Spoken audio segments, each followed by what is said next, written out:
At least today at the Richmond International Raceway. These open-wheel, fire-breathing machines are the fastest race cars to scorch the pavement of this three-quarter-mile oval. Today, a twin bill of racing. We'll start with late model stocks, blue-collar, grassroots racing, a throwback to the earliest days of stock cars. Nothing fancy, just drive hard with guts and desire. Fasten your seatbelts, we're live for the Winston Twin 150s from Richmond, Virginia.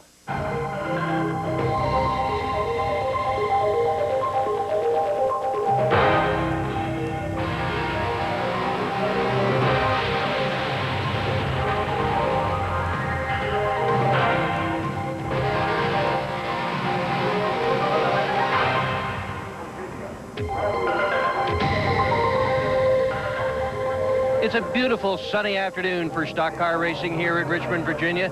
And while our thoughts are very much on Alan Kulwicki, here as elsewhere in America, the racing will go on.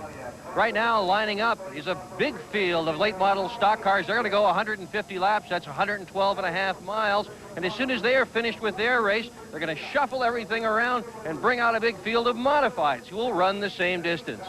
Working with me in the booth today is a terrific modified stock car driver who has aspirations to be a Winston Cup driver, Brian Ross.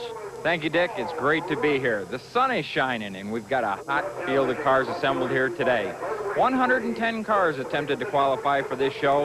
Approximately 45% of those cars went home, not fast enough to make the field. And working on pit road with us today will be Randy Pemberton. Randy? Well, gentlemen, we talked about the sun shining. It is a beautiful day down here on pit road, although it's a little crisp and cool as far as the wind blowing. Now, that should be great for the crew members of these automobiles. First up, we said the late model stock cars. This is some of the best competition you'll see across America anywhere. They're going to go at it for 112.5 miles. Then we're going to bring out the modified division. Now, as Dick Berggren mentioned earlier, these guys are the fastest guys to ever hit this track here at the Richmond International Raceway. The pole qualifying mark was over 125 miles per hour, and they'll consistently hit speeds of over 150 miles an hour on the straightaways. Some great competition. Glad you could join us here on Prime Network. We are glad you could join us this afternoon. It looks like a fun day. The cars have been fired up on pit road, and in fact, the late model stocks have already started to move. The right-hand side of your screen there, you see an old coupe. That's Ted Harefield's car that has been recently restored. Used to race here, believe it or not. That's what they ran when this was a little old half-mile racetrack, and the grandstands were about a quarter the size that they are right now. Behind him, the stock cars of today, the full-bodied late model stock cars. They run these all up and down the East Coast. Very, very popular kind of race car, growing in popularity at that. Unusual shaped racetrack here at Richmond International Speedway. The length is 3/4 of a mile. Take a look at that backstretch. It's the only straight part of this whole place. Every bit of the rest of the racetrack, the drivers are in a corner. Backstretch is banked just 2 degrees. Front stretch banked at 8 degrees. They run hard here. The turns are banked 14 degrees. They do use the brakes going into the turns. The late model stocks burp the engines real good. They pretty much come out of them, use the brake to set the car up, drive the thing into the corner, and then it's flat out from the apex on. Weather, a nice day. It feels cooler than 51 degrees. That's because we've got a bit of a brisk wind going. Humidity 44%. Winds 10 miles an hour out of the northwest. The cars are on the back stretch right now, sliding around, trying to heat the tires up, getting ready to go. Starting on the pole this afternoon, Mike Buffkin. He's the guy that won this race here last year. David Blankenship is on the outside pole. Jay Fogelman starts in the inside second row. Joe Gaeta in the 83 will start outside him. Now, Dennis Setzer was supposed to start 5th, but he blew his engine in practice this morning, so Charlie Wright's going to get that opportunity. Frank Pennington starts on the outside of the 3rd row. 4th row inside, Roy Hendrick, son of the great Ray Hendrick. Outside him, Charlie Ford, a previous winner here at the Richmond International Raceway. 5th row, 19-year-old Frank Daney Jr. Outside him, it'll be Joe Fields. Danny Edwards on the inside of the 6th row, and outside him, a 2-time winner here at this racetrack, Curtis Markham in the 88. Row 7, Mike Dillon in the number 1 car, and outside him, it's going to be Ronnie Radcliffe in the 28. Young Eddie Johnson in the 57, and Stacy Compton outside him. Get this, car number 13 is a Dodge. Row number 9, Danny Willis in the deuce, and outside him it'll be Barry Strathman. Row number 10, Greg Edwards in the 27, Chris Diamond in the 99. And in the 11th row, Bugs Harefield, son of the car, the man who drove the car that's facing this field. The 91 is Richard Landreth. Roger Austin, the inside of the 12th row, and outside him is Franklin Butler. Boy, we're getting back there now. Stan Akers in the 06 in row 13, C.J. Johnson, car number 18, Rex Jones in the 00, and Hank Jarman in the 85.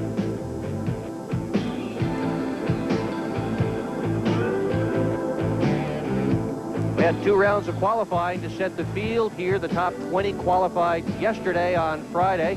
And if a guy wasn't fast enough to make the field, then he got another opportunity today. And a couple of real big names failed to make the field. Ronnie Thomas looked real strong, but he didn't get there because he crashed in a practice session. And Dennis Setzer also didn't make it. Row 17, looking at the back of the field, Malcolm Fink, Eddie Demiski, Chef Agnew, and Danny Fair fill out the back. Folks waving at us in the grandstand. It's a bit chilly. You can see they're all bundled up there. The daffodils are out here in Richmond, Virginia, and so are the race fans to watch this event this afternoon. We're going to have 3 pace laps. They've already got a couple of those underway so far. Mike Buffkin sort of sliding his car around, trying to warm the tires up, getting ready for the start of this thing. Big field of cars, 36 race cars out here. We're going to go halfway, 75 laps, and then they're going to throw the red flag out, give everybody an opportunity to work on their cars. They can change a pair of tires if they want, put fuel in it, make some adjustments if they want, and then they're going to go again for the rest of the way. At that halfway point, the leader will start out the leader again when they drop the green flag. So, bit of an unusual setup here. Brian, do you ever get yourself into a race where they stopped it halfway through so you could have a sandwich? No, I've never done that one, Dick. Big field of cars here, as you said. A lot of guys that go home, though, and real tough show to make today. Top 20, we've got 3 Dodges, 4 Fords, 10 Pontiacs, and 3 Chevrolets. Nice mix of race cars. The rules have been set up in such a way as to give the Fords and the Dodgers a bit of a little advantage so that they can maybe compete a little bit better. Right now, we're getting ready for a start by the looks of things. Starter holding up Mike Buffkin. Just take it easy. Easy does it. Nice and slow. Everybody lined up. Here's the green.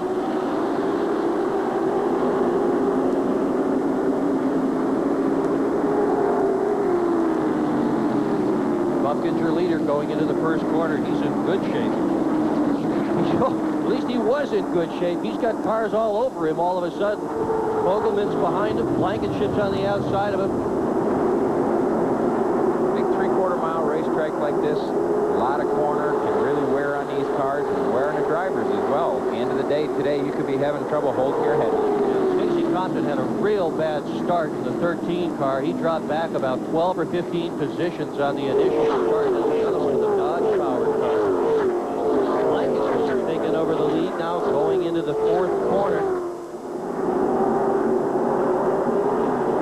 Followed by the number 8, that's Fogelman. And Buffkin. Good fight for the lead there. That's it for the lead coming off the 2nd corner. Close competition.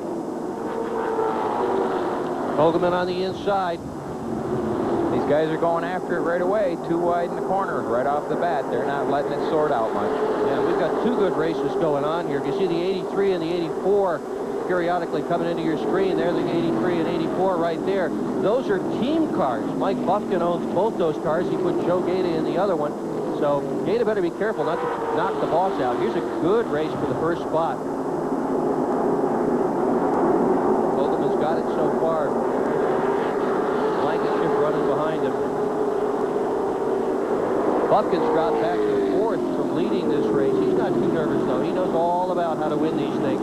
Last time out here, they ran only 135 laps before the rain came. He led 111 of those laps. Notice how tight they're staying in the bottom of the racetrack early in the race. Be interesting to see how long it takes them to move up. They are running low, aren't they? Of course, the Cup cars can't run quite that low and stay that low throughout. But boy, Fogelman's staying on the bottom. He's on the left side of your screen in that number 8. He's your leader. Blankenship is staying right on his back bumper, however. That's it for the lead right there. They're not going to do anything terribly crazy this stretch the car. You've got to make sure the thing is in good shape for the tail end of the race. Nobody wins the race before the checkered flag drops, after all. Field staying very, very tight, as you can see. And so is the battle for first and second. I'm impressed that they are taking it a little bit easy at this early stage, Dick. Yeah, they are. They're so far we don't even have a dented fender in the field as near as I can see. Keep in mind that these guys run on all different racetracks. These guys are not used to running with each other all the time. There's 10 different racetracks that are represented here, so they need a little time to feel each other out and maybe test the waters and see where everybody's going to go. Yeah, the other thing to point out, Brian, is that they're not accustomed to running at these speeds either. Most of these fellas are accustomed to running on racetracks that are quarter mile, third mile in length, and the speeds are about half what they are here. And let me tell you what, when you get in trouble at the Richmond International Speedway with these speeds, they're running in the 100-mile-an-hour range right now, things happen in a big hurry. And when you go to a track this size, when you're used to running those little quarter-mile bull rings and half-mile bull rings, this is a big deal for these guys. They're pretty much intimidated, most of them, and hopefully they're intimidated when they come to a place like this. Yeah, the other big deal is the television. They're all working hard, getting sponsorships on their cars, and you better believe that there's a bunch of VCRs running at home. And I'm sure Fogelman's got a VCR running at home, and he's going to send a tape of this off to Wins Extend, who is the sponsor of that race car, leading the field at the moment. These cars are doing very well with the sponsorship deal. A lot of good names on these cars. I'm impressed to see that. Well, they really are. For guys that are more accustomed to running locally and that don't get very much television, we've got a lot of national sponsors out here. We've got Swanson Frozen Foods. We've got the Wins Extend on the lead car. We've got Taco Bell out here. It's a pretty impressive group of sponsors that these guys have managed to land. Many of them work as hard on sponsorships as they do on their race cars themselves. Believe me, I can attest to the fact that that is a tough deal today. Putting a sponsorship program together is a lot of hard work, and you've got to have a real good program to sell to a sponsor today. It's not so much the token sponsorship as it used to be, where someone who liked racing put their name on the side of a race car. Today, you've got to present a program that's going to work for the sponsor and something that's going to sell product for him. Stan Akers is going to be the first car out. He's behind the wall. We had a bunch of guys go out in practice sessions. Almost looked as if we were going to have a demo derby here when practice started on Friday morning. We had a big jingle in the fourth corner. But once they got that out of their hair, everything seemed to run pretty smoothly. Some top names went home from the practice because of crashes. Yeah, they sure did. A couple of top names right there. Blankenship is a big, big name in the area. Here's third spot right now. That's the number 83. That's Joe Gaeta. David Blankenship knows these cars pretty good, knows this division pretty good. He's got about, I believe, 12 years of running these cars, top competitor. Gaeta had quit racing for several years. He's in the center of your screen right now. He had gotten out of it altogether, saying that he really felt he needed to have more time to spend with his wife and with his kids, and just sort of backed out of it. Then he got back in it again. He just couldn't stand it, had to go back racing again. And he's managed to pick up this ride this afternoon. He's doing a terrific job with it. In fact, he's passed the boss, who's no longer even in our picture at the moment. I bet he's glad he got back in it, Dick. I bet he is, too. Frank Pennington is that white car. No relation to Jack Pennington, by the way, the Winston Cup aspirant, and is unrelated to the driver of car number 6.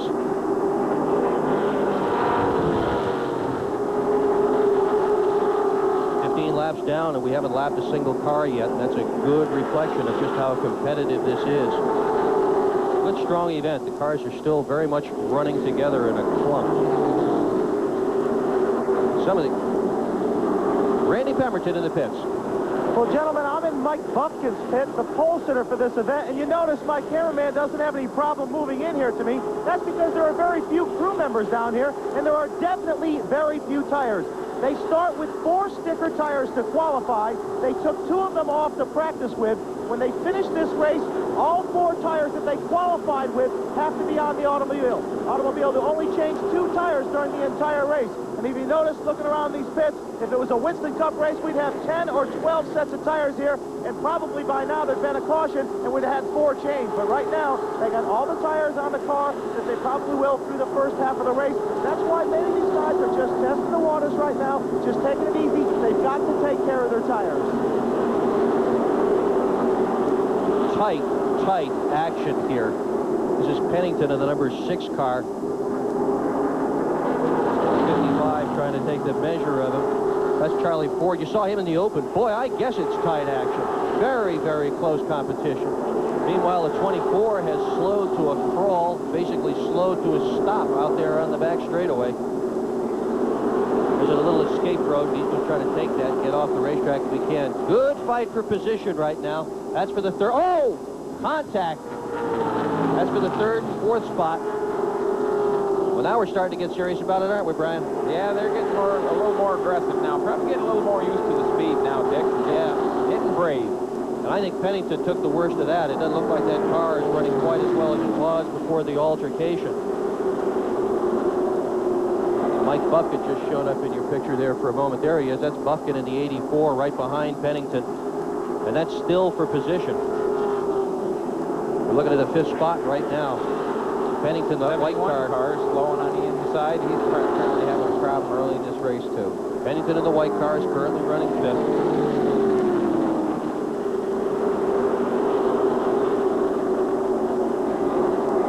Starting to lap some cars now, going down the back straightaway. Pennington in the number 8.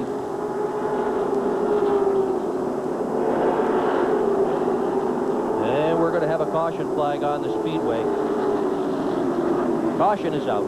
Caution on the racetrack.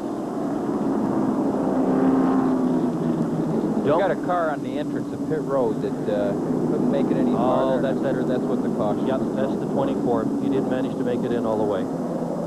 Okay, caution flag on the racetrack. We're 22 laps in. A little over 50 to go before everybody's going to get a chance to stop in, have a hot dog, change tires, put a little fuel in the car, and we're going to break in just a few minutes. We will be back for a green flag restart here at Richmond, Virginia. Fogelman is your leader. He's got a tire rubbing. Well, they've just black flagged the 15. That's Frank Daney. He had worked his way all the way from 10th spot up to 4th position. He was involved in the altercation on the backstretch. You see him now heading to pit road. That does not mean he's disqualified. It does mean that he's going to lose that 5th position. They're going to go in and take a look at his race car. It's well damaged on the left side. This is Daney, 19 years old, son of a veteran stock car driver. And they just pulled the fender out. I guess he might have been smoking a little bit. They pulled the fender out of the left side. You can see the damage there. He came in contact with Pennington on the back straightaway a few laps ago, and they're going to hold him up, let the field go by. This is no more a penalty than he would have suffered anyway from having to go to the back of the pack. That's really a good move right now, Dick. It's going to hurt him a little bit with track position, but he wouldn't last long if that tire kept rubbing. He'd have a flat tire, and it'd be worse to lose it on the green.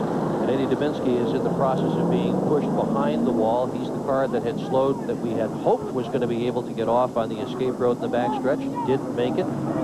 Car number 8 is the guy that's on top. That's Jay Fogelman, and he has very much been in control of this thing all the way through.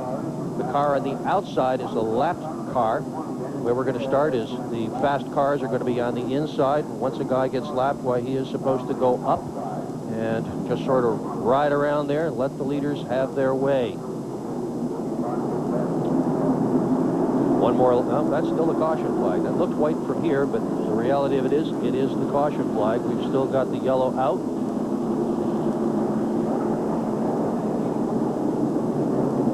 It's a nice shot watching them all come underneath the flag stand like that. I like that picture. Officials keeping an eye and everything. Got a big crew of officials. It seems like we have about one official for every race car out here. I hate to try to cheat with these guys around. Used to be when you run one of these stock car races, about 3/4 of the field was cheating and the other weren't following the rules. Well, with top 5, Jay Fogelman is your leader. David Blankenship is running 2nd. Hank Jarman in the 55 is 3rd. Frankie Pennington doing a good job is 4th. And the pole sitter Mike Buffkin is in the 5th position at this point. So there's the top 5 after 27 of 150 laps. Again, at lap 75, we're going to stop things. Everybody's going to get a chance to go in and take a chance to work on things. This is our Speedy Dry truck. Apparently, they've decided there must have been some yuck on the racetrack, or at least they took a ride around. I don't see any Speedy Dry laying down there, Brian, do you? No. You know, with 2 divisions of race cars here and all the rules that there are in racing today, NASCAR racing, it takes a lot of officials to run this program. And it looks like there's a lot right now because we only got one division involved, but they stay pretty busy all weekend long. To Randy Pemberton with 1 to go. Well, we talked about Mike Buffkin being kicked back to 5th place. I talked to a couple of crew members on the team and asked if there was any problem on the automobile. They said absolutely not. He was just nursing the tires a little bit, waiting for them to come up to temperature and therefore help increase the poundage of air in those tires as well. They said they've saved their best 2 tires for the pit stop to put them on at halfway mark. They said everybody should go through the same situation here as far as their tires trying to build up so they get a little bit more of a steer underneath them, but no problem on the Buffkin automobile. Buffkin's a shrewd operator. How shrewd? He says the reason he's got the second car was he made so much money with the first one. It was either get a second car or pay it to the IRS. Think about that. The guy's made a profit running these things 3 years in a row. So I guess he knows what he's doing. We'll keep an eye on that car. Well, you got to run it like a business. If you run it like a business and use it like use your money wisely, you can make a little bit of money. Pace car in the infield. We're going to get a green this time around. Fogelman takes the green. It's out. And we're racing again. Good battle back there for 4th position. Pennington takes the measure. Pennington all the way up to 3rd. That's that white car on the outside. Doing it the hard way up on top. He sure is. Let's see how he does coming off the 2nd corner. Pennington all the way from 4th to 2nd in half a lap. That ought to tell you something, Brian. Well, he saw something happening there apparently with the number 11 car, or 41 car, I'm sorry. Oh, we got a trouble up in trouble in 4. Turn. Trouble in turn 3 and 4. The 13 car is tangled in that thing. 3 cars involved, and all 3 of them got some problems. Yep, they sure do. Stacy Compton is the car you're looking at this point. Car number 13. 33. That's one of the Dodges. Going to get a look at it again. Okay, by the time we get a view of it in this shot, they're already in there. We can't really see what started all. Looked like that blue car got out of shape maybe and trapped the other 2 from the end result of it, but we need a different angle of it to see it for sure. Oh, that is Stacy Compton's car is torn up. Taco Bell car. I asked him if he was superstitious about running number 13. He said no, he wasn't. That number 13 is for a local television station, apparently, who is one of his sponsors. I wonder if he's having second thoughts about running car number 13 at this point. That's one of the Dodges that's running here this afternoon. There's Stacy Compton with his purple driving suit. See, he's got his sponsor on his neck to make sure that we see it. He won 9 times in 1992. He will not win today. He is, however, unhurt. You can see him climbing out of this race car now. 22 times he was in the top 5 last year. Not today. A lot of people talk about superstition. And while they clean up the wreckage, we'll show you a commercial. So we'll get back in time to watch all the racing. That's much more important. 4th corner, lots of debris up there. Jay Fogelman is your leader. Frankie Pennington is running in 2nd spot. Blankenship is running 3rd. Hank Jarman is in 4th. Mike Buffkin currently running in 5th spot. Roy Hendrick running in 6th. Joe Gaeta in the number 83 is 7th. Curtis Markham in the 88, that's a brand new car, is running in 8th spot. Danny Edwards Jr. in the 86th is 9th. And Joe Fields is running 10th. There's going to be a few more minutes, I'd say, before they get that thing all squared away. Look at this leaderboard. Top 7 cars, everybody on the same lap. Look at the mess. That was a brand new car. Randy Pemberton. Okay, as you see, guys, down here on pit road, this is quite a mess for this automobile. Of course, Roger Austin has pulled it in. The front end damage.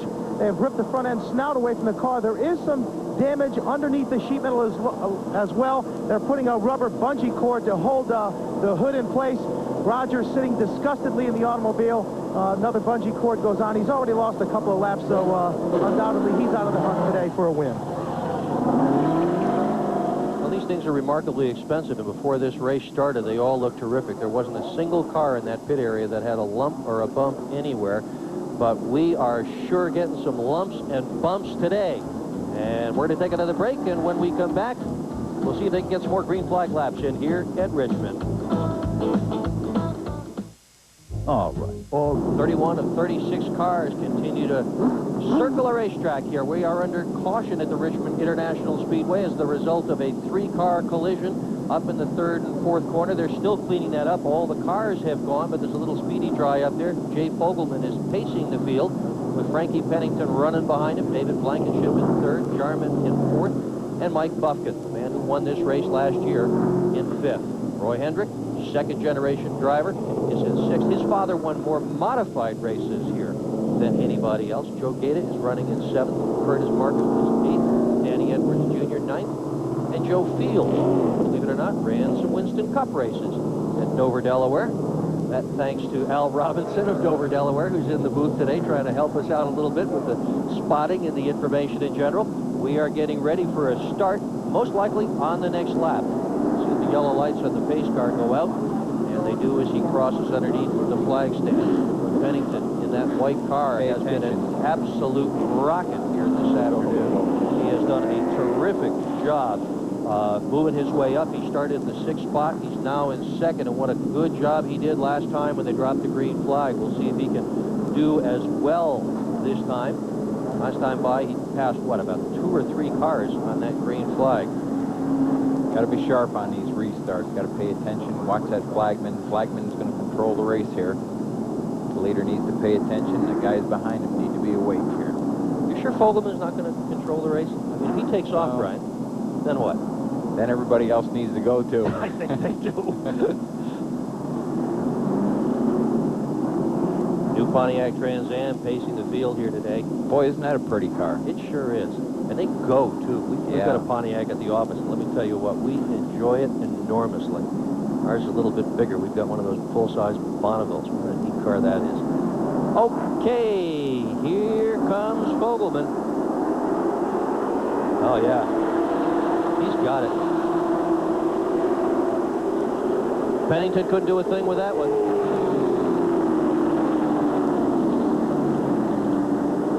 Fogelman, your leader, coming out of the 2nd corner.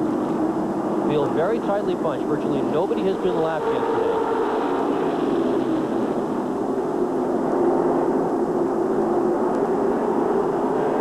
Fogelman, for a change, however, seems to be able to put a little distance on himself, between himself, I should say, and Pennington. Meanwhile, the number 55 car, Charlie Ford, is looking for the 3rd spot. I think he's going to take it. Ford is the guy that you look at very open in the show. Let's figure this one out. Ford's driving a Chevrolet this afternoon. I don't know how that works, but I guess it's all right. That's the number 55 on the bottom. 23 on the outside. That's David Blankenship. You'll remember him. He had been right up front for so many laps.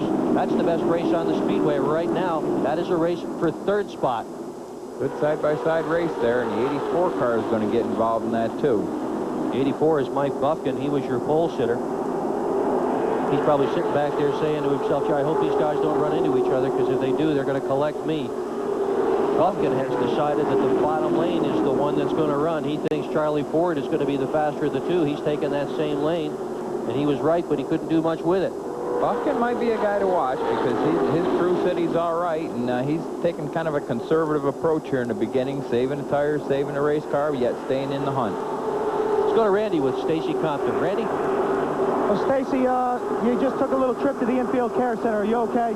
Yeah, we're fine. It's just a disappointing day because I feel like we had a good shot at it. We had some problems early, and we're trying to work our way back to the front, but we'll get them next time. You know, the Taco Bell WSCT 13 car was really running well, and I just hate to see it. It was the first time we'd been down here, but we'll come back and get them next year. Thank you. Charlie Ford in that number 55 car is running very, very strong. That's the orange car running in 3rd position now, and he's got Pennington in his sights. He had started in 8 spots, worked himself up to 3rd, and he's looking for 2nd. He's looking on the low side of the racetrack. That is the favorable place to pass here, as at almost every other racetrack. Don't kid yourself, that's the average speed, but we've had a bunch of caution flags here this afternoon. They are running in the area of 100 miles an hour. There's work going on pit road right now. That 55 car is quick in the middle of the corner, Dick. Watch him close right in the middle of the corner, right in here. It's a good place to be quick. Yep, look at that. He closes right up on the back bumper of Pennington. He gets himself on the bottom of the racetrack. racetrack, looking like he's going to make a move on him. Can't get it going in. Pennington's going in well. But Ford is really strong in the middle of the racetrack. Watch now. Watch now. Nice move for the bottom here. Charlie Ford's a veteran. He knows what he's doing there. Hand signals from yeah, him. and I think oh, that's what it is. Out. Caution flag is out. Yeah, we got a smoker over on the back stretch. We sure do.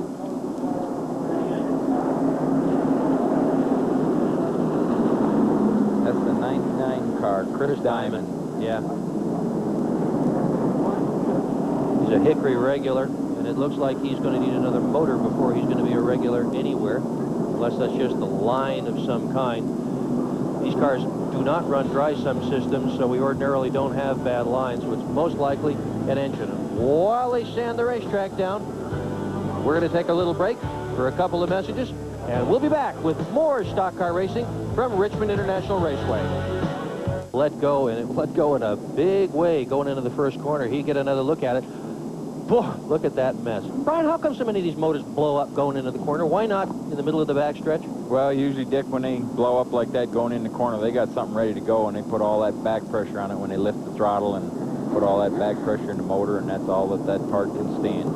Well, these things run about 8 or 9 quarts of oil, and I think all 8 or 9 quarts of oil are on the racetrack right now. We're taking a look in the pits at this moment. Nice little array of wrenches. Guys are ready to bring their team in, work on the car. They're at least in organized fashion to be able to do it. Jay Fogelman, your leader, in car number 8. Frankie Pennington still running in second spot. Hank Jarman in the 55, running third. Blankenship in the 23, fourth. Buffkin in the 84 is fifth. Roy Hendrick in the 11th is sixth. Curtis Markham in the 88 is seventh. Gata in the 83 is eighth. Billy Martin in the 87 is moved up to ninth, and Joe Fields is in the 10th position. Dick, it's a big disappointment to lose an engine like that early in the race. You know, these guys came here, and as we said in the opener, there was 110 cars here tried to qualify, and they come here and go through a lot to get into the field. And boy, to lose an engine that early, you're here to race and have a good time, is a big disappointment. Now we're going to take a couple more laps here. We've even got officials standing on the racetrack in the area of the first corner. There is so much speedy dry out here right now. You might think this is a dirt track. Be a couple laps to clean that up. Yeah, it sure will. The scorer is keeping an eye on everything. Each one of the race cars out here has got a score in a special scoring stand directly across from our announce booth, and they keep an eye on the cars as they go by. Gee, we're only going to get one more lap, and they're going to let them go. Well, we'll see how they manage through that first corner. Well, we better keep an eye on them down there, because that could make that first corner interesting on the restart. A lot of speedy dry on that racetrack down there yet. Yeah, I'm glad I'm not in the middle of the pack going into the first turn area. That's something you always think about when there's a restart and a lot of speedy dry on the racetrack like that. You know yourself that you're going to be careful because of that. You sure hope that somebody doesn't come up there in a bonsai move. And I hope this official decides he's going to leave there, Brian. He says, I'm getting out of there. Yeah, he's in the first corner. The leaders right now are in the third turn. Most of the field is still with us. Yeah, I would strongly suggest, sir, get behind that concrete wall, because when those guys go into the first corner, you don't want to be anywhere near that. At least I wouldn't want to be anywhere near that. A lot of dirt up in that top lane, and a lot of guys been going in there hard on the outside, so let's hope they got enough foresight to plan for that on this lap. And only one car lap so far.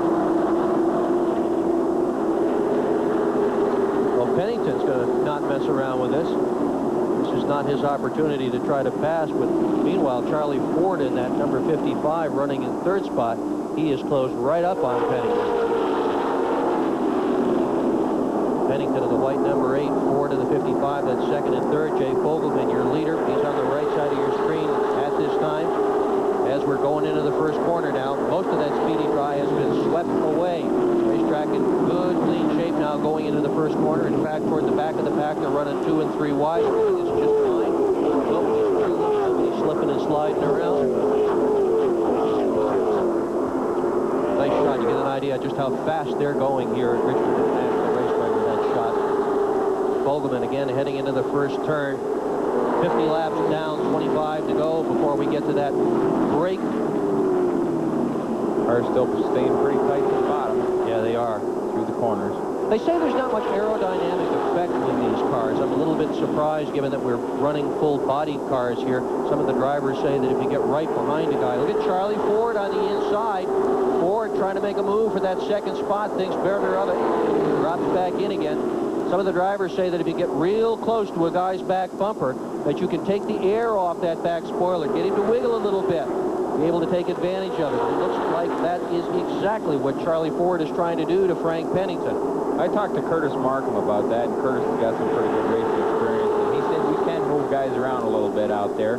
And also he says the sheet metal gets flapping pretty good on these cars when you get tight behind somebody in the draft. So it is having a little bit of effect on the cars. Yeah. Bigger effect on the modifieds. They run 10 miles an hour faster here. I like the way this guy Ford drives. He's tried lap after lap to get it on the inside. He couldn't do that. He's on the outside. And boom, he is going to take that spot. He sure does. And look who's in the back of your picture. That's Mike Buffkin in the 84 running in fourth spot. There he is. You see some of the smart drivers that had a little trouble qualifying, making their moves to the front now, staying out of trouble, and just taking their time, making their moves to the front.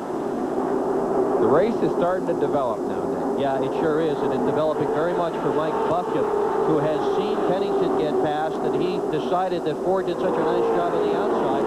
He's also looking at the outside as a way to get around. Well, that's a veteran in Charlie Ford. Try it one way, and if it doesn't work, well, you got to go to the top and try it the other way. He got it done. Good race right here for third spot.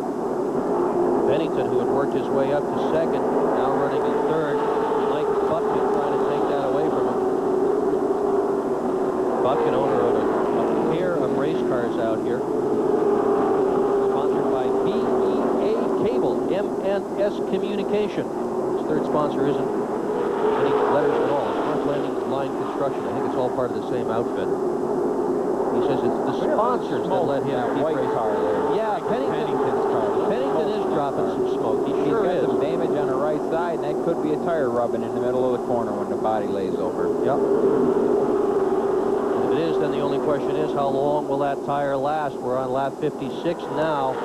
19 laps to go before the break, and you can bet the body hammers are going to be working on that car.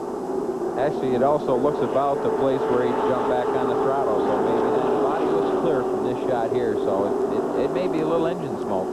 Buffkin running in third spot. Incidentally, that is not the car that he won this race with last year. This is a 4-year-old car that he decided to go with. He took it to Martinsville, Virginia to test it, to wring it out a little bit. It ran faster than the old car. He decided to bring it back. This is a battle for first spot right now. Vogelman, who has led most of this event so far, continues to lead. Charlie Ford's going to get to him here. Well, I'm sure he's going to have to go around the outside of Vogelman, too, because Vogelman's been keeping it very tight in the corner, in the middle of the corner. Good race. Charlie's sizing him up now. Yeah, Ford has been able to pass on both the inside and the outside. See what he's going to do here with Vogelman, whether he's going to decide to just sort of sit tight and wait for that break, or whether he's going to get all over the back end of him and try to get him loose a little bit, try to get on the outside, inside. What's he going to do? What do you do in a deal like this, Brian? You ride it out, or you try to get the guy? Well, this early in a race like this, you ride there and see where the guy's weakness is. See where you're going to be able to pass him clean and make a clean move on him without any contact and be able to race with him. And then when you get up by side with him, that's when it's the most fun. Vogelman's got an absolute mirror full of Charlie Ford, who is now making a move on the low side going into the third turn. Got a little Ford, yes sir, and Ford has done it. Got a little run off the second corner there. Nice move by Charlie Ford. He's taking over the lead.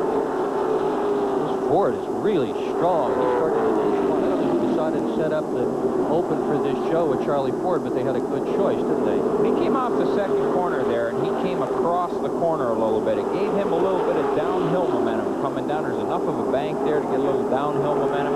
Gave a little extra shot to get up beside Vogelman, and that helped him by. That was a smart race. Started in 8th spot. That is a Chevrolet.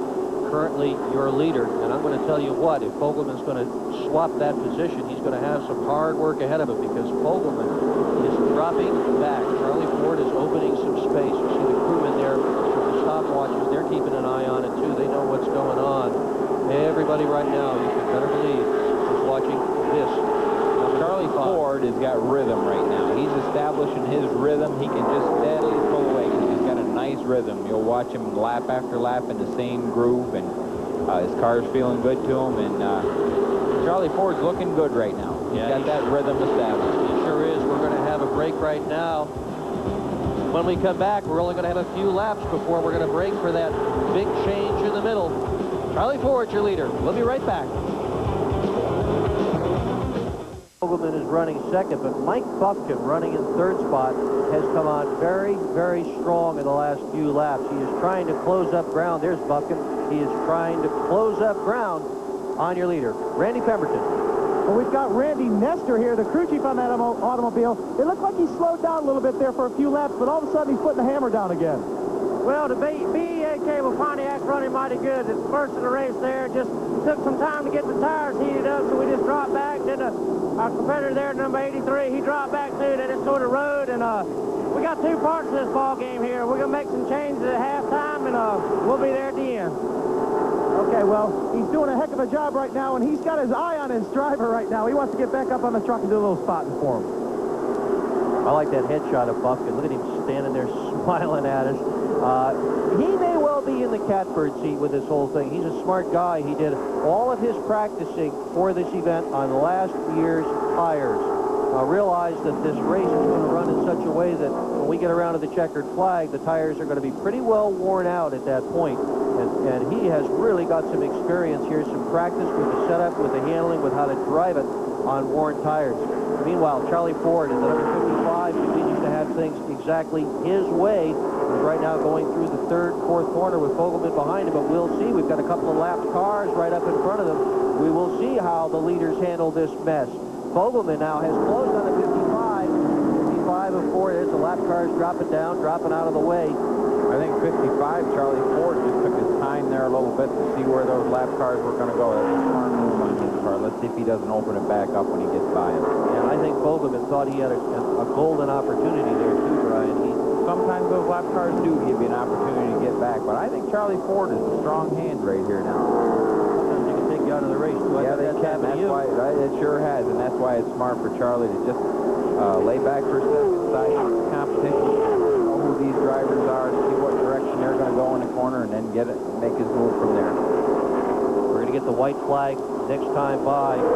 Nope, 2 laps to go next time by, and then we're going to have a stop here. Nope, that's the halfway signal. Let's check it all. Halfway signal, caution flag is out. Flag is out. That's it. So they're going to stop for a 10-minute break here. Now, there's one I've never seen before, Brian. I really thought he was going to throw the white flag, and then I saw him put the 2 flags together, which ordinarily means 2 laps to go. We're looking at the scoreboard. It says lap 75. Good thing the drivers can't see the scoreboard, or somebody probably still have his leg in it. You know, one of the major reasons for this stop in the middle is due to the fact that a lot of these cars don't have dry brake systems to refuel them. So it can be a dangerous situation where you have to refuel a car and you don't have a dry brake, and you do that under pressure. So it's a smart move on NASCAR's part to make the decision to stop these cars in the middle, let them take their time filling them with fuel, and that way they get a lot less chance of having a problem with a fuel fire. I agree, and NASCAR is a terrific sanctioning body, certainly my favorite, and I like it because of the safety thing. I really do. They're real good with the safety. We're going to go take a break, and then we will be back. Cars are lining up in the backstretch, getting ready to go into the pits, change a couple of tires, put some fuel in the car, make a couple adjustments. We'll be back. Right now, this is so strange not to see any frantic work going on in the pits, but every car right now is in the pits. Most of the competitors are working on their cars, getting ready for the restart. You see them all lined up there. But he's pretty much going to change 2 tires by the looks of things. They're all with the jacks on the right-hand side. Let's take a look at a replay of the pass for the lead when Charlie Ford got by Jay Fogelman. Got them all set up now, going into the third corner. Thud. Boy, he put that thing in there, Brian. Yes, he did. He got a little run off that second corner. He just used the bank a little bit in his favor, got a little run on him. When he got down the other end, he was in position to drive under him. To Randy Pemberton. Well, they're checking the tire stagger here on the left-hand side of this automobile. Of course, well, let me ask you this. Did you let him go by you there first, or did you just sit back there, or did you let him go, or did he take you? He was a little bit quicker than I was. We picked up a push in the middle of the corner, But this winds extend. Duragloss car color Chevrolet's run real good all day long. We're going to straighten it out with a little tire stagger. We're going to get us 2 tires on the right side. We'll probably be real good at the end of the race. The way it looks right now, Danny's running real good. And, you know, it's a couple of guys back there, Mike Buskin and all. They'll be coming at the end of the race, so it'll definitely be a race for us over with. What about taking a break here in the middle of the race? You got a nice cool glass of water there. You don't get a chance to do this very often. No, you know, some of the guys that run the shorter races, it's probably a little more beneficial to them, but I had picked up a groove there with probably the last 2 or 3 laps and got the car coming around to try. I worked the push out of it by the way I was getting it in the corner, and it probably would have been better for me if we'd have went ahead and run it 150 straight out. Is there something about the rhythm out there that you need to keep up? Is that what you're talking about, getting into a rhythm? That's exactly it. You know, getting into a rhythm, getting the car comfortable, moving around on the racetrack. Find you a spot on the racetrack that it takes to push out of the car when it's tight like it is. And that's what it took me 2 or 3 laps after he got by me to do it, and we finally got it worked out. So, I don't know. We'll put us 2 tires on and be okay. Good luck in the second half. Well, everybody's working on their cars on pit road. And the Pennington's crew that you're looking at right there now, they're under the hood looking at the engine. That apparently, Brian, wasn't a problem of tire smoke, but possibly some oil leaking out. Yeah, I think he had a problem when he was jumping back on the throttle there, and that's a sign of something going astray in the engine there, and doesn't necessarily mean the engine won't live. Sometimes they can smoke for a long time. They don't have any extra oil capacity, however, with the wet sump systems. You have Buffkin's car up on 4 jack stands. They're getting real serious about it. Going to climb underneath the car, I'm sure, and take a look at everything top and bottom. There's Fogelman's car, his crew working on it. They're also busily checking things out to make sure everything is okay. And we are going to take a break in just a moment. When we come back, we'll be getting closer to a restart with Charlie Ford in the lead, Fogelman running in second here at Richmond. Road. They've looked under the hood. They've got a mechanic under the hood right now. In fact, they even looked in the trunk of that thing. Maybe they were checking to see if the luggage was there. No, I don't think so. They're just looking to make sure everything's okay. That's where the fuel cell is located in the back. Hood's still off that car, still working on it. Randy Pemberton, what's going on in the pits? Well, I'm down here with Charlie Ford. They're slinging body underparts by me and everything. Charlie's sitting in the car. Charlie, great run so far. How's it feel out there? Car feels good. We making a few minor changes on the car. We want to test the water. I think a lot of people were testing the water, and we tested the car felt good, so we went on to the front, and we just see what happens second half. I think a lot of guys are saving stuff. I think we'll see a whole lot closer race in the second half. How much did you save out there? Well, I wanted to see what I could do, and once I seen what I could do, it felt so good. I said, well, let's go ahead and move up to the front and see what we can do with the leaders and see what they want to do. And, you know, I don't know. We moved on pretty easy, so either we're pretty fast or they were saving something. Okay, he's got a little smile on his face. I think he's pretty good. Yeah, he ought to have a smile on his face as well as he is running. Interestingly, he does not race full-time. He only runs 3 or 4 times a month at best. He owns a commercial glass company. He also owns his own travel business and several other businesses, and he just doesn't have the time to race full-time. And this is kind of a fun outing for him. He has no great ambitions of becoming a Winston Cup driver or a professional or any of that sort of thing. He's an amateur, a hobbyist. He enjoys racing. He's out here this afternoon, and right now he is in the catbird seat. Good crowd of cars there in the infield area, reflection of how many race cars were here. Awful lot of guys went out of here on the trailer, couldn't qualify, not fast enough to join this fray. We'll be back after this. Out of the race so far, virtually everybody who started it is still with it. Brian, what have people done in this caution period? Well, the 8 car that's the leader, that's Charlie Ford. He changed right side tires and put some fuel in, as did the second place, third place car, number 23. And as we're getting ready to go here, let's go down to the pits for a moment to Randy Pemberton. Randy? Well, gentlemen, I can also tell you there's some other things going on during this red flag situation. The modified guys are getting set up. You're taking a look at Jeff Fuller's crew. He will start 3rd in this 150-lap modified race. They're gearing up, getting some lug nuts on their tires. That's going to be a great race coming up. And, of course, we got a great second half to go in the late model stock race. Charlie Ford is all lined up. He's ready to try this thing all over again. Just a few cars sitting down on pit road now, and they are starting to move. Pace car has moved to the backstretch area. Fans sitting in the grandstands, they've gone off to the hot dog stand, gotten their fill of whatever. And I got a feeling that there's some folks in that grandstand that went off to the coffee stand as well.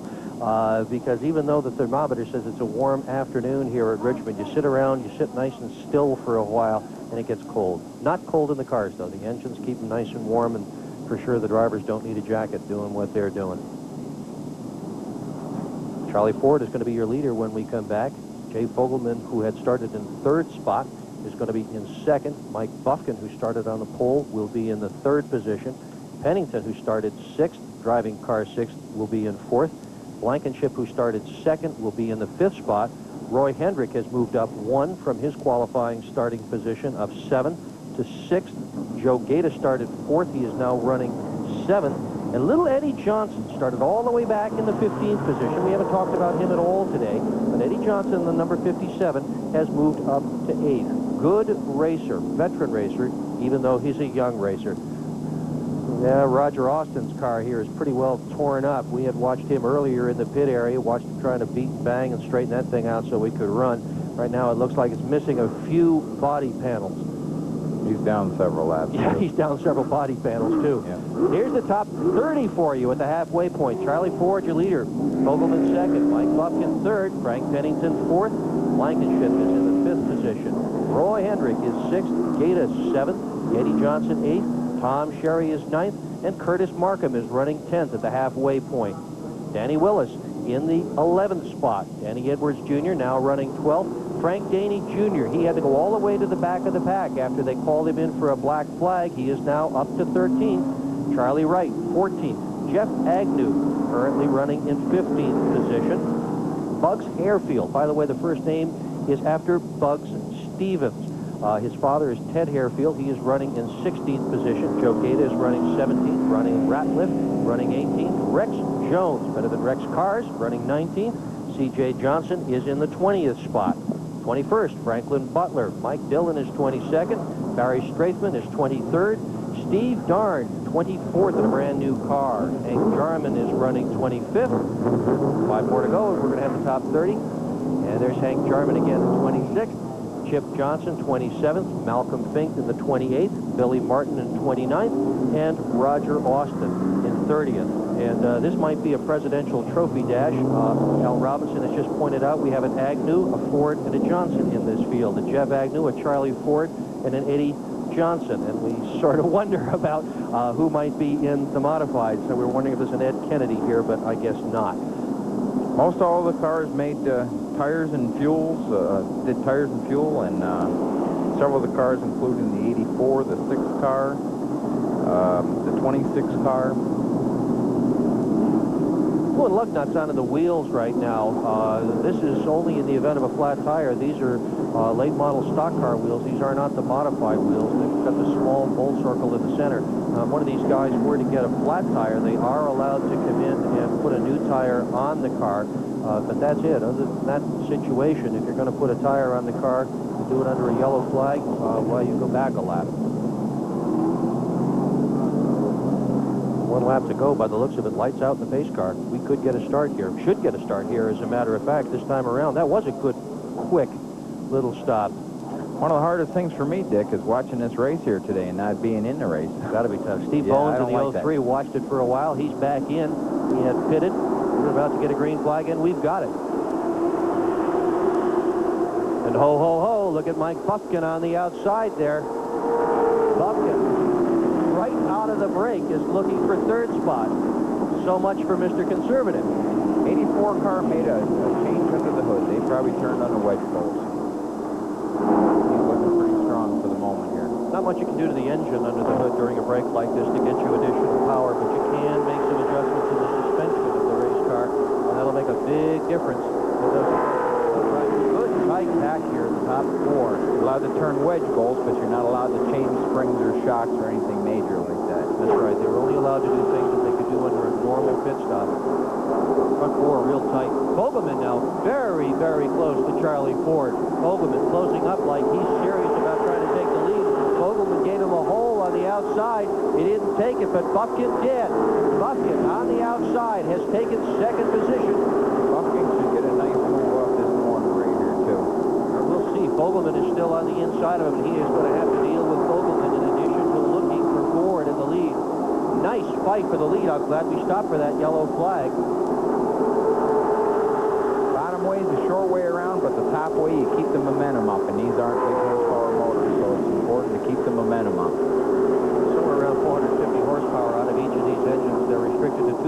carburetors. We get a slow-running race car on the backstretch. Looks like he ought to be able to make it to the pit, so that should not be a cause for a caution flag, and I'm glad for that because we've got a great fight for the lead right here. Charlie Ford, currently your leader, but Buffkin, Mike Buffkin, 39-year-old, winner of this race last year, pole sitter here yesterday, looking for the top spot. He's going after him, Dick. Boy, he sure is. On the outside, the hard way around. Long way around. He's got the momentum up, and he's going to keep it up. Yeah, well, you think he's going to get it?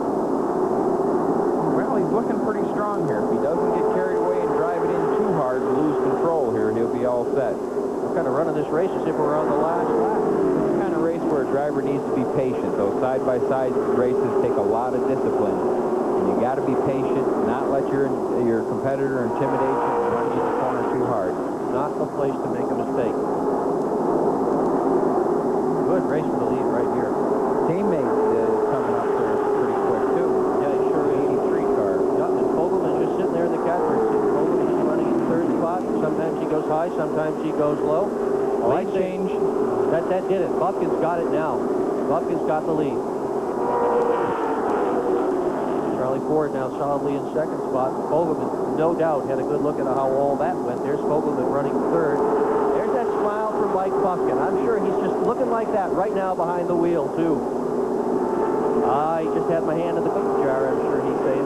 Be interested to know whether Fogelman is just letting this thing play out and taking it easy for the end here, or if he's got something else, or if he's giving it all he's got right now. Now, right now, the tires are just a little bit cold and not quite up to their full temperature yet, so being a bit conservative at this exact moment is not a bad idea. Somebody watching this. We could have teammates running for the lead here pretty quick. The 83 car is making a nice move on the bottom there. And that 83 is Joe Gaeta. He's highly motivated to lead this race. He told me before the he's on the bottom side of Fogelman now. He told me before the broadcast he'd be very grateful if I'd mention his wife's name and his kids' names. And I told him if he took the lead, I'd do it. And if he didn't take the lead, I'm just going to say yeah. So he said, all right, I'll lead the race. Gaeta now, the 83 car. That's the car that won this race last year. The battle for third position, trying to take it away from Fogelman. Pennington behind him. The whole front of this field is in competition for position at the moment. Good hard race. Yeah, it is. Six cars coming back in the picture here, too. And so is little Eddie Johnson right behind him. Eddie Johnson's a good racer. He's been at this for a long time, and he knows how to get it done, too. Only 6 cars out of the event so far. 30 of them still on the racetrack. Meanwhile, Buffkin is starting to open up some space on the rest of the pack. This is second, as you see, second, third, fourth, fifth position.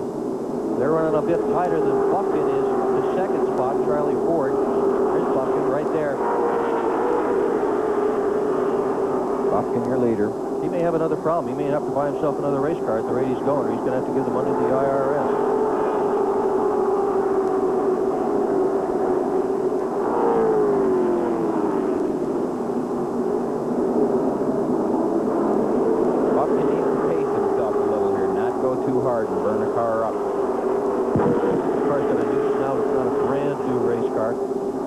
Have a new snout on it. That's a routine kind of thing that they do with these race cars. You hit hard, you don't like the way the race car runs, get out a torch, metal shear, and start cutting things up, glue a whole new front end on it, see if things run better. Buffkin had good reason to put a new snout on the front end of his car, however, with the south side guardrail. He took the old snout, bent it like a pretzel. Obviously, they've done a good job welding this new snout onto the car. He is leading the event. 83 car a little bit loose coming off that fourth corner. He's got a lot of dirt track experience. I think that Joe Gaeta in that number 83, he's the sort of greenish bluish car there. He just got it right out sideways but held it. Randy Pemberton. Well, that's exactly right, guys. I just talked to one of his crew members. I said, does he like that line out there? He said, well, he's a dirt track driver. He'll drive it anywhere you put it. But they made a few adjustments to that car, and he feels like he can run with the leaders at this point. He's going to try to wait about 20 or 25 laps, although somebody getting on the inside of him there. 20 or 25 laps trying to make a run to the front, but he likes it anywhere the car will go. That's kind of like a Dale Earnhardt. You know, you learn to drive on dirt a little bit, he can drive it anywhere he wants. Good doing a good job of it right now. He sure is. He's got Pennington on his back bumper, so he's got to keep an eye on his mirror in addition to trying to take the spot away from Fogelman. 83 is currently running in the 4th position. Markham, or rather Charlie Ford, the red car that you saw there for a moment, he's second. There's third. Second and third on the left side of your screen. 83 is in 4th position. I think Fogelman's doing all he can do there. I think he is too. I think he's got his hands full with Gaeta. I think Gaeta's doing a terrific job. He's worrying him. He's running on the high side. He's running on the low side. He gets close. He drops back. I wouldn't want to have to keep my eye on the mirror as much as Fogelman is going to have to keep his eye on the mirror right now. I'll tell you what. There's a move right there. And there it is. Joe Gaeta on the outside of Fogelman looking for position. This is for the 3rd spot. Again, with that small horsepower motor, it's important to keep the momentum up. When he stays up in that top, does just that, and makes a successful pass there. Sort of. It's not quite done yet. Still working on it. We're going to catch up with the lap car very soon, however, and that should do it. Gaeta on the outside. 83 and the 84 are both running the high groove at this point. No doubt they've got a spotter telling where the fast place to run is, and the groove has moved up as this day has worn on. Gaeta actually gave Fogelman a lot of room there. He didn't pin him on that lap car, and which was a gentleman's thing to do. And Fogelman must be doing all he can do because he didn't take advantage of it. His car didn't feel good enough to win there. Charlie Ford, number 55, he's running all day. He's running in 2nd spot right now. That's the red car on the left side of your screen. He is in 2nd position.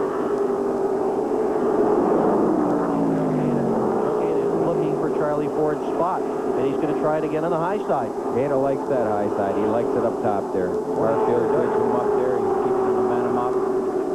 He's going to put Charlie Ford away here now. If he does that, we're going to have team cars running 1-2. These are the only team cars in this division. Wait till next year. There'll be a bunch of guys running team cars. Well, he's got it. Brian, he is strong. He is very strong. I wonder if he's strong enough to pass the boss again. He did it earlier in the day. He's got a ways to go before he's going to catch the boss, but he's got nothing between him and Mike Buffkin except open race. Buffkin's got a bunch of laps in front of him that he's going to have to work through. There's this one. You just saw it. Buffkin and then Ford. Buffkin had it checked out here. Yeah, Buffkin's trying to leave. Pretty hard to do with these cars to lead. There's Buffkin, your leader, car number 84. Pretty hard to check out in this division. These cars are also very, very competitive. The engine rules don't allow them to do much of anything. They can't even port match the cylinder heads, and virtually everything has to be stock. They have to run a 2-barrel carburetor to choke the engine down, and the idea is supposed to be to keep these cars inexpensive, keep them cheap so people can afford them. And by and large, that tends to work, although there was one car that rolled into this racetrack. It was a turnkey deal. Price tag, $50,200. That's not the game plan to have quite that expensive. A lot of money for a starting division racetrack. Leader Buffkin working his way through traffic, doing a good job, still using that high line. Again, he's got that rhythm. He does. He's dancing with that racetrack. Not abusing the car, taking a nice steady line and making time. Second, Ford, Pennington, Fogelman, Johnson, Blankenship, Markham, Fields, Willis, Hendrick, and Edwards. That's the top 12. And there's the leader from the top car. Mike Buffkin right now has this race in hand. He would like to make it 2 in a row. I'm quite sure of that. Last year, however, this was the only race he won all year. So if he wins this, maybe it'll just be the harbinger of a lot more victory. We'll be right back.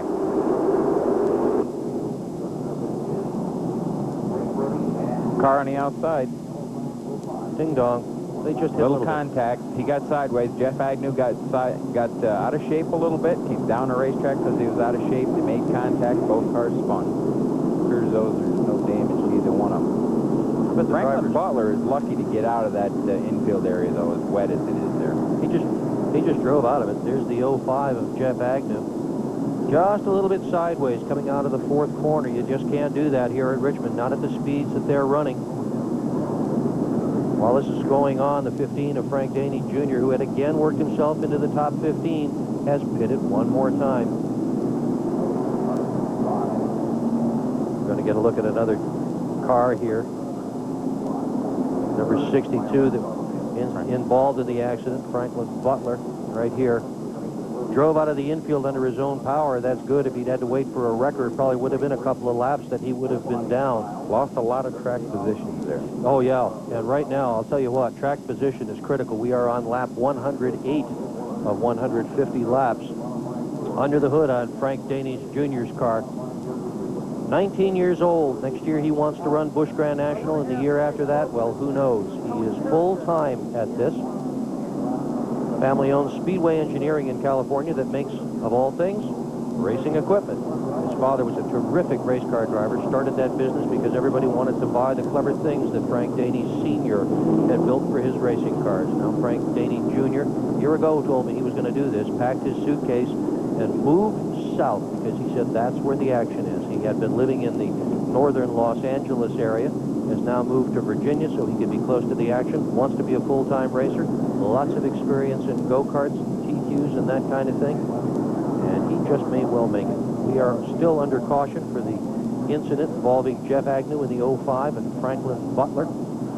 Caution is going to make the race interesting up front. We now got the team cars racing each other. Let's go to Randy Pemberton. Well, we're down here with Jay Fogelman's crew chief, Tony. Tony Harrington, what about the sister cars? They seem to be running a little bit of a high groove there. Is there a place that maybe your driver can go? He's dropped back to 5th place. Yeah, I told him a while ago to do some searching because the 83 and 84 car had moved up some. He's doing some searching right now. The Duraboss wins at Steen Camaro. At the end of the first session, we tightened up pretty good and come on pretty consistent. But right now, we're pretty loose and just going to hang on and see what happens later on in the race.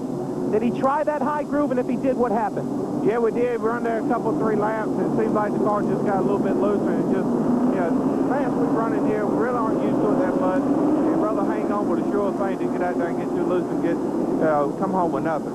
Brian Ross, I've got a question for you. How much abuse do you think they're giving the tires up there in that second groove? Are they abusing them more up there, or is that a safer place to run to keep tires underneath the car for this last sprint? Actually, Randy, I think they'll be fine up there as long as they don't make any erratic moves. If they drive the car into that upper groove smoothly and drive it off the upper groove smoothly, I don't think they'll hurt the tires up there any more than they will in the bottom. Sometimes the bottom of the racetrack, a little tighter corner, will grind the rubber off the tire a little bit more down there. So both of those cars are making good time in that upper groove and might be the place to be right now. Well, they're in the bottom groove, and exactly right now that's the place to be because that's where the cars on the lead lap are. The cars in the outside lane coming down for this restart have all been lapped. Pace car's light is out. That means we should get a restart this time around. I think when you see that restart, I bet you'll see both of those 1 and 2 cars get right back in that top groove. I wouldn't want to have to try to pass those 2 guys either.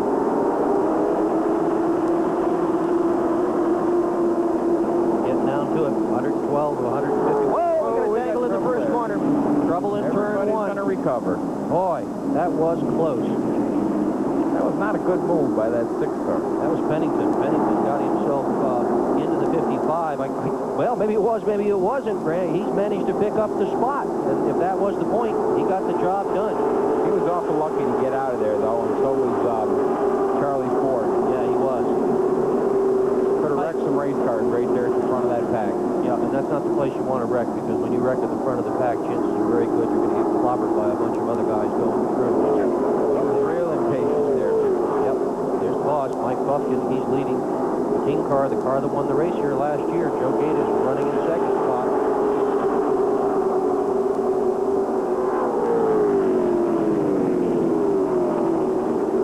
While we're on that caution flag, Bugsy Harefield dropped out. He is behind the wall in a puff of smoke.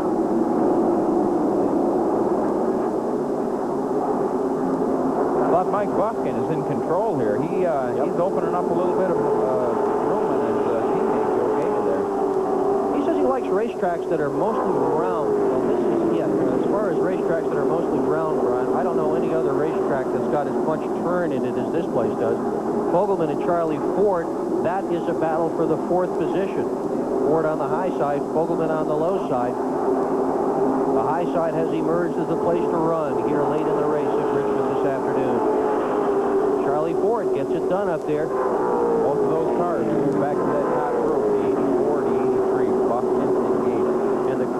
is fast now started at the very beginning of this race at the absolute bottom of the racetrack. They had wheels on the left of the yellow line. Now the fast lane, at least as far as the leaders seem to be concerned, is a good car length, maybe a car length and a half up on this racetrack. It'll be interesting to see how the modifieds attack it when they come out. As the race goes on, you've got to try different lanes to find out which lane is the fastest. They found something up in that top. Of course, everybody was running on the bottom lane in the beginning. It might have made that lane a little bit slippery. And a good race car driver will move around, find the fastest racing lane on the track anytime during the race. You'll see that in the Winston Cup and the Busch or any good racing division.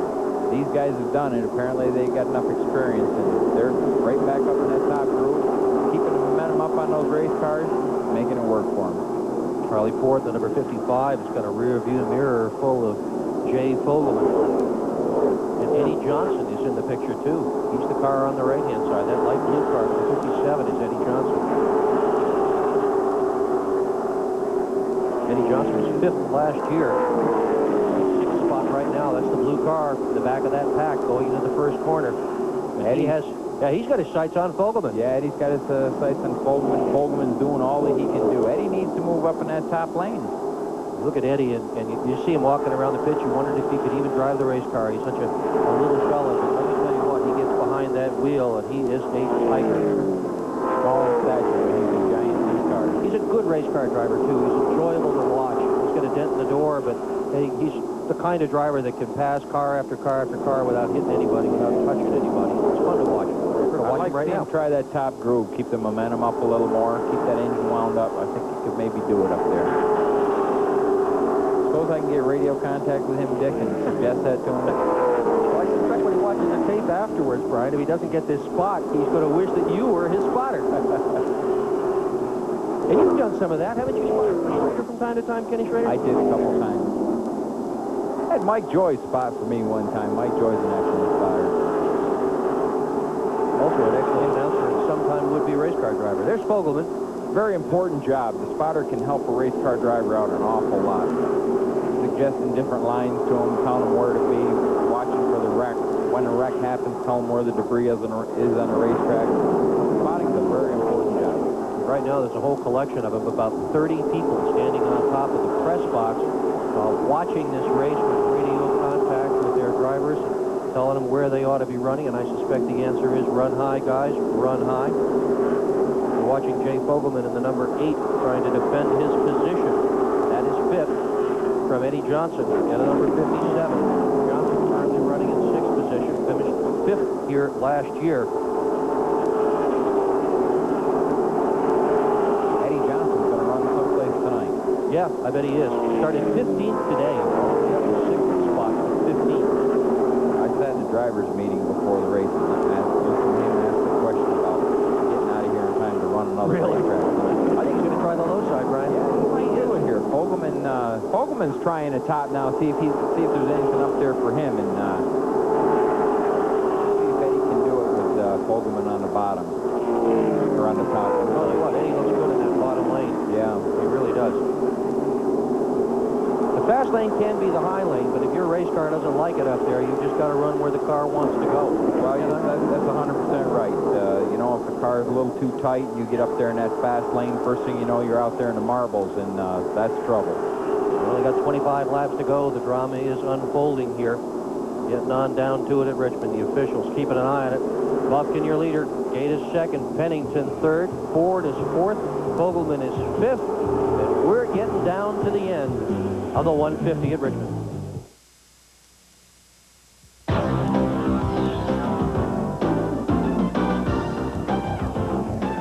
Enjoy the natural beauty of the nation to the north with Canadian sport fishing Wednesday night at 6 on Nesson, your ticket to the great outdoors.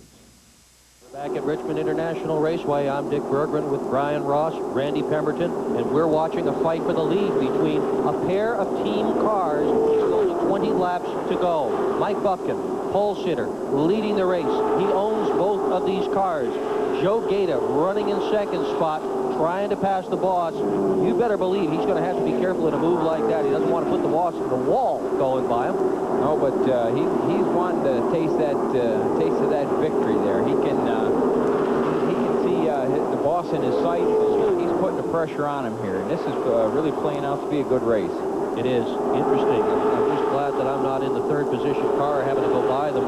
But the truth of the matter is that the 84 and the 83 working together are pulling away from the third position car, number 6 of Frank Pennington. Here's your leader, 84 Buffkin, second Gaeta. They are hooked up together and they are each the field behind.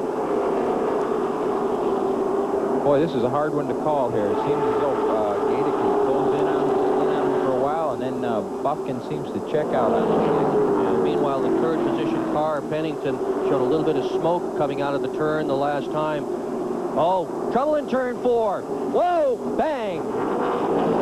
Turn 4. Cars threading their way through. Those are the leaders.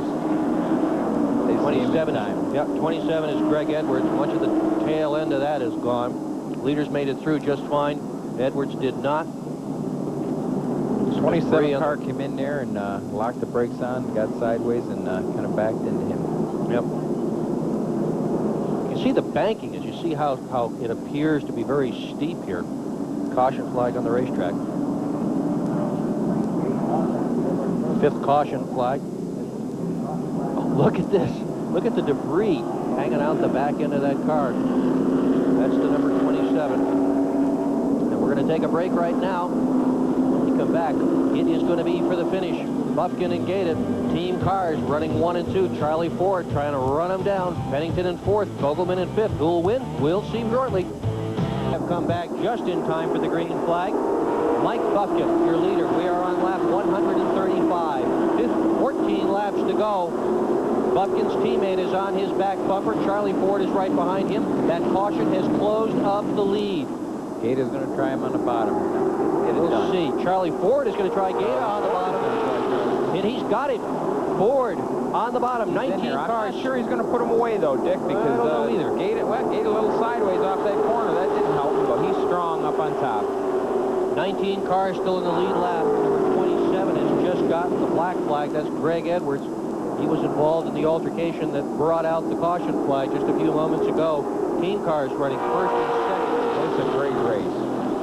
Really enjoying this race here. It's neat to watch, and that these late model stock cars are not an old division, but they have got some very fine equipment and some real good drivers. And we've got trouble up in turn 4 again. Spin in turn 4. No caution yet. Car out of the way. No caution so far. No caution flag. They're going to let it go. Whoa! And the car pulls right up in front of the leaders. Watch this coming off the 4th corner. They're going to be all right. Yep, everybody is fine. That was the number 28, Danny Edwards. Oops, check that. Ronnie Ratliff. Yeah, Ronnie Ratliff just pulled out in front of everybody. He probably didn't know where they were coming. When he started that move, the leaders were a long ways away and out of his vision. Here are the leaders at the moment. That's a bad judgment on his part to do that, Dick. You know, he could have caused an accident there. Fortunately, the field wasn't bunched up enough that they had room to get through there, but that's not a good situation to pull out in front of that whole field like that. 10 to go. Joe Gaeta tried to catch the boss, Mike Buffkin, who has been in control most of the second half of this event. Those cars seem to be pretty equal, and I don't think Gaeta's going to be able to do it here. They close on one another in some spots, and on the other hand, I think Buffkin overall is a little bit stronger. Whoa! Accident up in the 4th corner. Bang! Hard hit on the sand piles. That's the number 17 car. This one's going to bring the caution. Yeah, I think that's Dern. Boy, he had a hard hit on those sand barrels. The sand barrels are there to protect the Steve Darn. Sand barrels are there to protect the guardrail. Concrete wall. They don't want to have anybody hit that, so they hit the sand barrels. The sand barrels absorb the impact. Second time today they broke those, Dick. Yep, I know it. Modified got in there sideways in practice and broke those. Well, this is one way to break a car in. This was a brand new car before this incident. We got a replay. We got to look at it again. See in the upper right, we got a couple of cars together. Oh yeah, just everybody there made a little contact. Yep, 2 cars. Boom and boom. That sand does its job, you know, Brian? It really does. That first car was lucky to get away with that. Yep. looked like they got in there together, made a little contact going in on entry into the corner, and just couldn't handle it. Steve Darn has not had good luck here. He ran the race with us last year, lost his clutch, and with the wrecker out and ready to pick him up, I would say he is probably not going to finish today either. 28 years old, sharp-looking car, sharp-looking team. They've got real nice uniforms and very professional-looking operation. This accident obviously was not his fault. Barrels of sand are put there for safety. They did their job. Yep, everybody's walking away. We're seeing an increasing amount of this kind of thing where racetracks are using devices to soften impacts. Think he's mad, Dick? He certainly is frustrated and angry. Red flag on lap 142. And I think what this is all about, Brian, is they're going to try to finish this thing under green. Under green, yeah. We're going to take a minute, sweep the track up there, get that car out of there. It's going to take a while. They've got to bring some more barrels in there to replace the ones that got broken. This is going to take a few minutes, so rather than have this race under caution, we'll get it out, under caution. They are going to fix the racetrack. Yeah. Well, let's take a break, and while we're taking this break, see if you can practice that. End under caution, end under caution. We'll be right back from the Richmond International Speedway with 8 laps to go out of 150 in the Winston 150. Else, when they did, the guardrails would break, and there'd be a 3 or 4 hour intermission sometimes while they rebuilt them. Today, however, things are a bit more modern. We've got concrete guardrails all the way around, and just these few barrels of sand in front of the main guardrail that separates pit road from the rest of the racetrack. They've got yellow barrels full of sand all ready to go, all ready to slide off one of these roll-away trucks, and we'll see how long it takes them to fix this little problem. They've got everything pretty well swept up, so it shouldn't be much longer before they get going.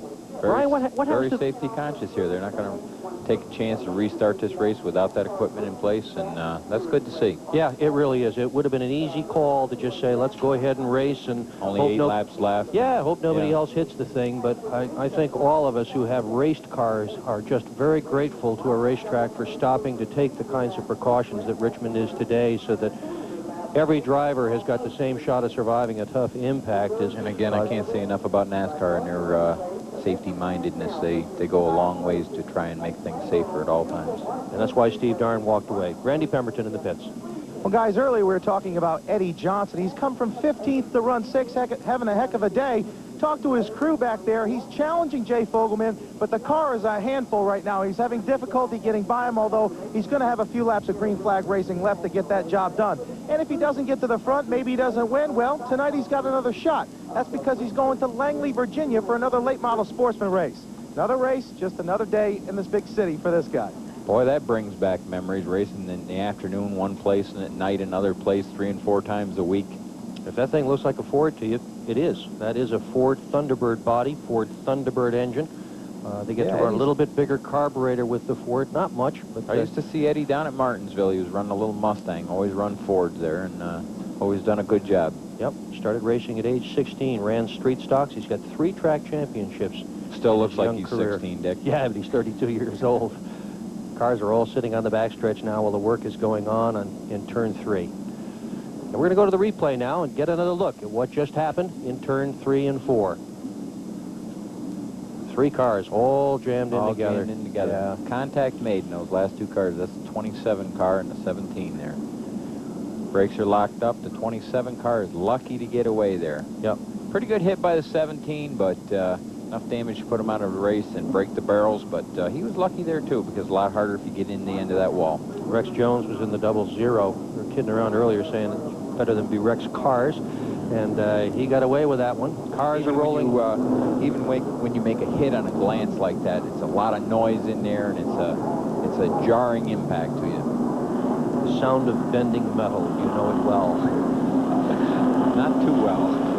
No. Brian Ross has done very well in his career to avoid those kinds of things. I've been up a couple of them. Been up a couple of them, but you've done very well in your career to have won as many races as you have. The guy sitting next to me has been 5 times in the top 10 in points in NASCAR modified racing, voted by the fans the most popular driver in NASCAR modified racing one year, and been up very few cars doing it. Took home an awful lot of checkered flags in the process. Never took the trouble to count your wins, Brian. If it's so hard to win, why didn't you count them all? Well, I was just going on day to day, having fun day after day, and just never thought of it as a necessary thing to do. I suppose I've got pretty good records. I suppose I could take the time sometime and add it up, but just wasn't on my priority list. Only 13 cars out of this contest so far. Most of the cars that started this race remain on the lead lap. Close battle for the win. Leader right now is Mike Buffkin, and he has led most of the second half. His teammate is behind him. Joe Gator. Definitely showtime now. Yeah, this is the run for the money. Yeah, you don't want to be conservative now. Now's the time you don't have to save the tires. You don't have to save anything right now. Don't need to save the tires, the fenders, tempers, nothing. Step on the pedal. This is it, folks. Yeah, even teammates doesn't need anything. Unless he's got a directive not to pass him, but I'll tell you what. Could cost him his ride if he blows it, but I know some guys that would lose a ride. It cost me the ride. It would cost me the ride. I'd have to do it. It'd be hard to stay back there. We're getting down for the green flag. We're getting down toward the end of this race. Charlie Ford, very aggressive on this race. Yep. He's going to try and do it in the bottom here. Look at the big gap to Pennington in the white car. He got off to a lousy start, but he's closed that gap going into the fourth corner. Top 6 are all nose to tail. Charlie Ford's a little too tight in the middle of the corner there. He lost some ground there. The first 2 cars, the race is on. Charlie Ford is taking the same high line that those top 2 cars are taking, but he cannot do a thing with them. Pennington's strong on the bottom. Yes, sir. Look at Pennington move on that bottom side, and he has taken 3rd spot away from Charlie Ford with only 5 laps to go. Fogelman now running in the 2, 4, 5th position. Fogelman now looking to take a spot away from Charlie Ford. Charlie Ford has got his hands full down between 1 and 2 there. The car is a little too tight for him there. Buffkin is able to keep just enough distance between himself and his teammate Joe Gator. Eddie Johnson's going to come in there and make a move here. He's going to get a spot here. Good battle here. This is for the 4th position with Fogelman on the low side, Ford on the high side, Eddie Johnson right behind him in that Ford car. Charlie Ford has got through that corner a little bit better that time. Maybe he needs a couple laps for his tires to heat up. Yep. Boy, he's struggling right there. There's a good race between Fogelman and Charlie Ford. We've got 3 to go. Eddie Johnson right in there waiting to make a move if he can. We're getting on down to it now. This is for 4th position. Nobody seems to be able to gain an inch. Fogelman on the inside, Ford on the outside. There it is. There's your top Best cars race right now. Yep, that's the whole deal. 84, your leader, Mike Buffkin. 1 and 2 look like they're settled. Best races, and as well as 3rd. Best races for 4th there. Yeah, it sure is. And we're going to stay with it. Whoa, I guess. Little contact there. Little contact. Fogelman and Ford get together coming off the racing 2nd contact corner. there, folks. That's racing contact. Both those guys going hard. They don't mean to spin each other out. It's just good, hard racing. White flag. Last lap. Mike Buffkin in control, in the lead right now. Fogelman on the inside, Ford on the outside. Right, Charlie Strong down the straightaway here. Here's your leader going into the 3rd corner. Oh, look at this, a challenge for the lead. Whoa, sideways. Smokes the tires with the 84 of 3rd. Yep, and 84 Buffkin. And a crash between 55 Fogelman, or 8 Fogelman, and 55 Charlie Ford. Ford's car came by, severely damaged. There is fire under the hood. Broke the fuel pump on that car. Yep, Ford is inside the car, moving around, fire there. He's in the process of getting out. Charlie Ford drove a brilliant race. Right at the end, the car gets wrecked. Crossing the racetrack, he's okay. 8 car didn't make it across the finish line. No, Fogelman did not make it across the racetrack. Boy, hard drive all day. That's a big disappointment. What a finish. Mike Buffkin wins 2 in a row here at Richmond. Boy, his teammate gave him a try on that last lap. He sure did. You can't get it out any more sideways than that and still hang on to the car. Joe Gator did a great job. He really did. Good enough that we ought to mention his wife and kids. We will. Wife's name is Robin, kids are Joshua and Kelly. Good job. Yeah, I could not do that. He did a great job. He earned that. Yeah, he did. Meanwhile, the firemen are busy with the number 55 of Charlie Ford, or the remains of the 55 Charlie Ford's car. Ambulances over there. Apparently they missed the fact that Charlie Ford has walked across the racetrack and is now headed for the pits on his own, carrying his helmet in hand. We're going to see this again one more time. Ambulance crew looking. Oh, yeah. Right out sideways. That's Fogelman and Ford. That's after it took place. Yep. Ford's already in the fence. Fogelman makes the contact right there. Yeah, and they both hit pretty hard, too. Charlie Ford did get across the line. Fogelman never did. No. Fogelman's car still sits up there, so he didn't complete all the laps of this race. All that hard racing up in the front goes to naught. Well, that was good hard racing. That's exactly what it was there, Dick. I'm sure it wasn't intentional good hard racing between the two of them. They were both in there for that spot, and sometimes that's what happens. 39-year-old Mike Buffkin has found his way to victory lane, the place everybody else wanted to be. There he is, climbing out of the car. There's the smile. On the wave? Yep, there's the smile you've seen all day in that little headshot. And let's hear from Randy Pemberton, who's with him now. Well, he wanted to know where our camera was, and so we're going to go ahead and shoot it up through. Hey, heck of a job out there today. Thank you very much. The car just came around that second half. I believe old Joe was just a little bit faster. He was a little more daring on that outside, but I think if I could move up into his lane, I could take it away from him. What was the story on that second lane? It seemed like you and your sister car, you were the only two that could run up there today. Well, you had to get up there to try it. You just had to try it first, and after I tried it, after I saw Joe doing it, the car just stuck better. Well, what about coming off of turn 4? He got underneath you there, gave you a heck of a run. Well, he was pressuring me. He was trying all he could. So what about this car? Where do you go next from here? Next race to South Boston, Virginia. Think you can win there? Well, that's tough. Yeah, I think we can, but we always got about 8-10 cars there that can win a race. What can these modified guys expect out here? Did the track change on you in 150 laps? Yeah, the inside lane got a little slick, especially down in 1 and 2. So we might look for those guys to climb upstairs a little bit. I would think so, yeah. Okay, congratulations today. Thank you. Praise God. And we're going to do a replay of the win here very shortly. And what a lap this was. Here we go. Look at Joe Gaeta. Oh, Joe Gaeta is loose big time. There's your dirt experience. That's where that dirt track He's racing. on the hammer, though. Yeah, it comes in handy there. Wow. Nice finish. Buffkin had the momentum in that top lane that is tough to beat. Yeah. Tough to beat off the bottom there. Boy, Yeah. he gave it a gallant try. Yep. And we're going to be back with another race in just a few moments. Mike Buffkin, your winner. Gaeta second, Pennington third, Johnson fourth, and Joe Fields fifth. Car race enjoying victory lane right now. Modifieds coming up here at the Richmond International Raceway very shortly. When we began our broadcast today, we had mentioned Alan Kulwicki, who is very much on the minds of each and every one of us. We are thinking about Alan Kulwicki today at Richmond, as race fans are thinking of Alan Kulwicki everywhere throughout the United States this day. Alan Kulwicki moved from Greenfield, Wisconsin to the heart of NASCAR country in 1985, armed with little more than a mechanical engineering degree and a dream. In the early stages of my NASCAR career, when I was doing this, I was underfinanced. I was swimming for my life, you know. And you had to kick and fight for everything that you got. There's no way that things were going to be easy. I started with 1 car and 2 engines and 2 full-time people, and you're competing against other teams that have a dozen cars and 30 people. Well, how are you going to beat them? You're going to have to work hard. And work he did. As owner of his Winston Cup team, Kulwicki was the 1986 Rookie of the Year. His first checkered flag followed shortly in 1988. The fear of failure is a good motivator. I don't like to fail, and I don't like to get beat at things. That's not to say that you can win all the time, but the drive to beat the next guy, the drive to be the best is what really motivates me, and the fear of failing at it is what makes me work hard at it. Alan turned down many good offers to drive for established car owners, including Junior Johnson, preferring to control his own destiny. I can't win the most races.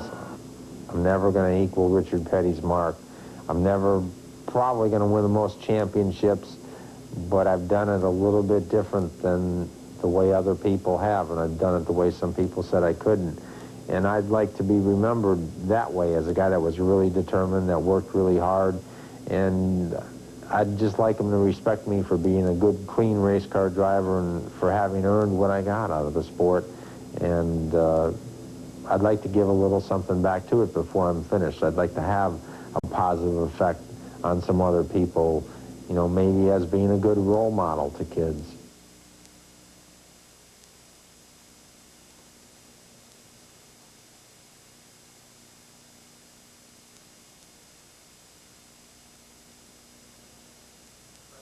Mark Brooks, Dan Duncan of Hooters, Charlie Campbell, the pilot of the plane, also died in the crash. Our condolences to their families.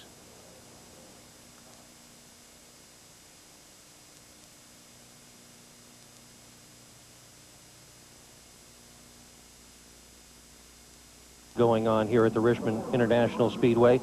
That is the field of modifieds, and what a job NASCAR has done. It has them all lined up. All the cars are running. They are on the grid, ready to go.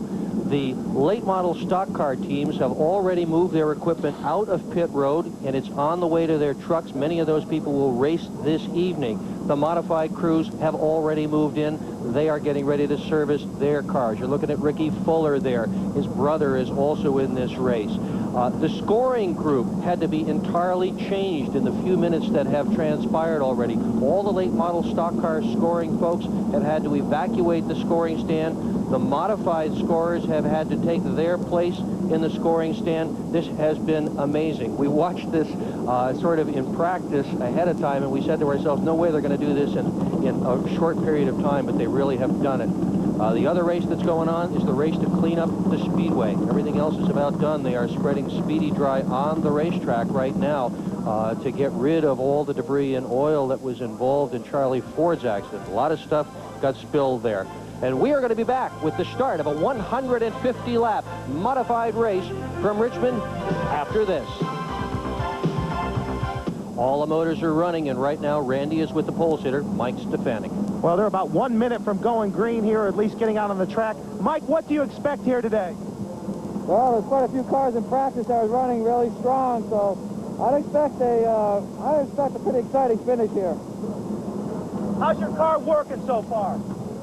Well, I have no complaints at all. We've been real fast in practice, and we were fortunate enough to sit on the pole, so hopefully we can bring this Auto Pal Valvoline car home in first place. Okay, Brian, I don't know if this is what it was like back then, but he did get knows enough to get his sponsor in there. Was it like that back when you were running? Yeah, but I see they got more sponsors than when I was running. These are fast race cars. They're 600 pounds lighter than the cars you just saw. They got 100 more horsepower, even with the restrictor plates, than the cars you just saw. They got a wider wheel tread width. They've got a wider tire footprint, and these cars will get around this place. I'll tell you how much faster. Kenny Schrader set a track record here in Winston Cup racing just a few weeks ago. His speed was 123.164. Mike Stefanik held the record here, the all-time record for any kind of car, set in August of 1991. That was 125, 127. Guess what? He broke it yesterday. Mike Stefanik has gone faster in a lap than anyone in recorded history at Richmond, 125.681. And let me tell you what, that's whistling for yeah, sure. This is Mike Stefanik's favorite track. He likes the high-speed racetracks. I always like the high-speed racetracks, and he's looking for good things here. He wants to get the job done here. Should be his favorite racetrack. He's led every single race he has ever run here. On the big track, every time the modifieds have been here, Mike Stefanik has been here. He has won once, led every time. That's quite a record to be able to do that. Yes, it is. Mike has become quite a heads-up driver. I've watched Mike since the time he started in modifieds, and he was pretty wild when he started, but boy, he's become a real heads-up driver and gone on, won the national championship, got a lot of wins to his credit. I'd look for some good things out of Mike today. He's in a new combination. Mario Fiore is the owner of that car. And Mario's been around a long time, and so have many of these drivers. Stefanik on the pole in the number 44. Outside him in Lenny Bowler's number 3, it's Doug Hevron. Inside second row, the guy who won the exhibition race here just a few weeks ago, the number 8 of Jeff Fuller in that same car. The 4, Mystic Missile of Satch Worley, is on the outside of the second row, and Rick Fuller, brother to Jeff, is on the inside of the third row. Outside him, veteran Wayne Anderson in the red number 15. Fourth row inside is the number 56 of Tim Arey, and outside him, the guy who wants to win the championship but never has, the number 69, Reggie Ruggiero. Moving to the fifth row, the man with the magic shoes and the heavy right foot, Mike McLaughlin and Art Barry's number 21. Outside him, in the number 93, Mike Iwantisco. In the inside sixth row, it's Jan Lady from upstate New York in his own car. Charlie Pastriak on the outside. Half of another brother combination here this afternoon. Seventh row, Steve Park in the number 1. And outside him, young Chris Amon in the number 74. Second generation driver, Eddie Flemke Jr. in the 11 is on the inside of the 8th row. And outside him, Southern favorite in the 07, it's Frank Fleming. Carl Pastriak in the number 75 is on the inside of the 9th row, and outside him, a real charger from Long Island, the number 7, Tommy Baldwin. Inside row 10, the number 39, owned by a promoter of all things, and that is Bruce D'Alessandro in the number 39. Johnny Bush is outside him in the number 68 car. The 11th row, Tim Conley's on the inside of number 42. Randy Hedger outside him. His brother's a rider. Row 12 on the inside, Tony Ferranti Jr., and outside, Robin Vollmuller in the 02. Row 13, Tim Mankus and George Brunholzl in the number 28. George, a winner of the Race of Champions. Some say that's the biggest event of the year for these kinds of cars. Richmond's proven to be maybe the biggest event all year for many of these drivers. Veteran Wayne Cole in the 14th row, inside and outside him, a former champion of this series, the number 17, Jamie Tomeno, has had a lot of trouble getting his car to the grid. Both days he's had mechanical problems. Row 15, we're moving our way back. Veteran S.J. Avancian. Boy, I guess we're moving back. We got through that one so fast we couldn't read them. Row 17 is Bob Park in the 19, Joe Mambolito in the 18. And row 18, Brad Antilia in the number 54. Brian Schofield picks up the very tail end. Okay, we're going to be back with all the exciting modified action in just a minute.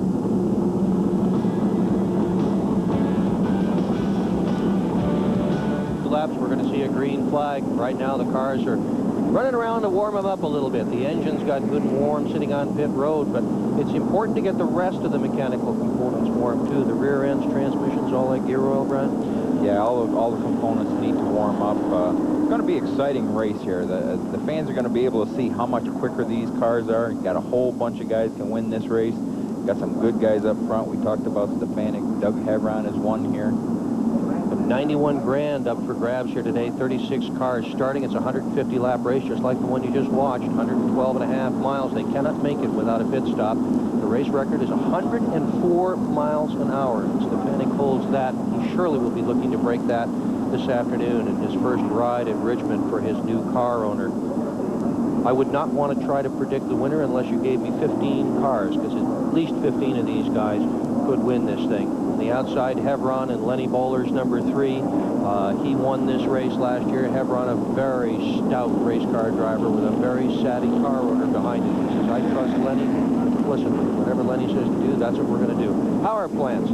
Chevrolet, these are actually cylinder heads. We've got 14 Chevrolet cylinder heads, 5 Pontiac cylinder heads, and there is 1 Ford in the field.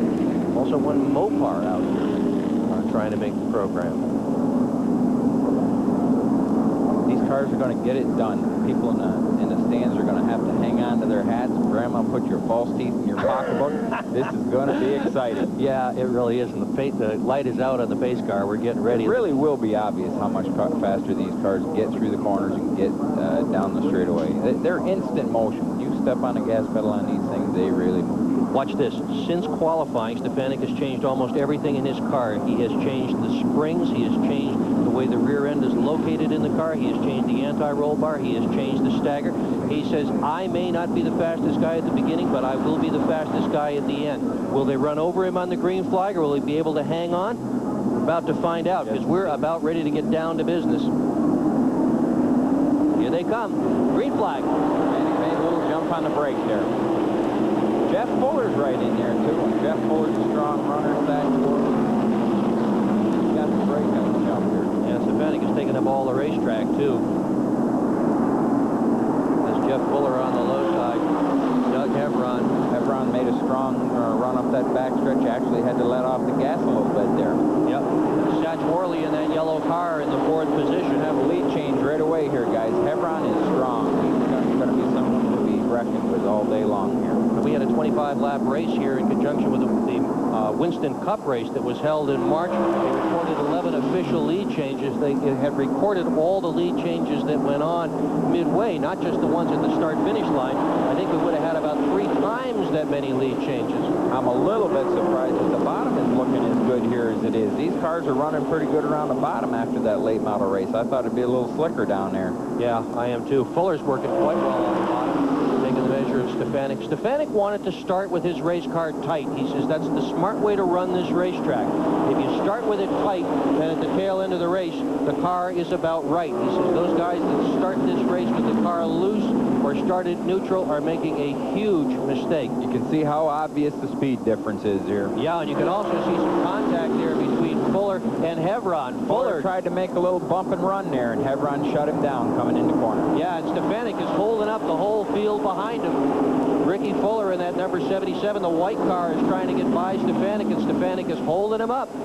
Stefanik and Ricky Fuller are both guys that can use a lot of racetrack. Jeff Fuller wants the lead here early.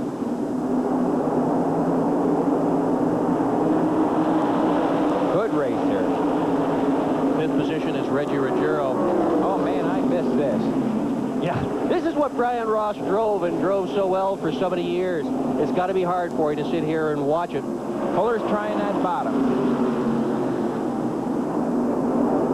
Hevron having moved up now. Hevron is staying nice and smooth. Yep. Hevron's in command here. Here's a move. Or is he? No. Let's see if Hevron is in command here. I don't think so, Brian Ross. Not right now.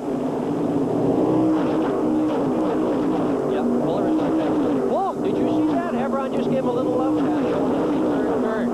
That was just a little payback there. Oh, yeah, open wheels and bang, bang. They're at it already.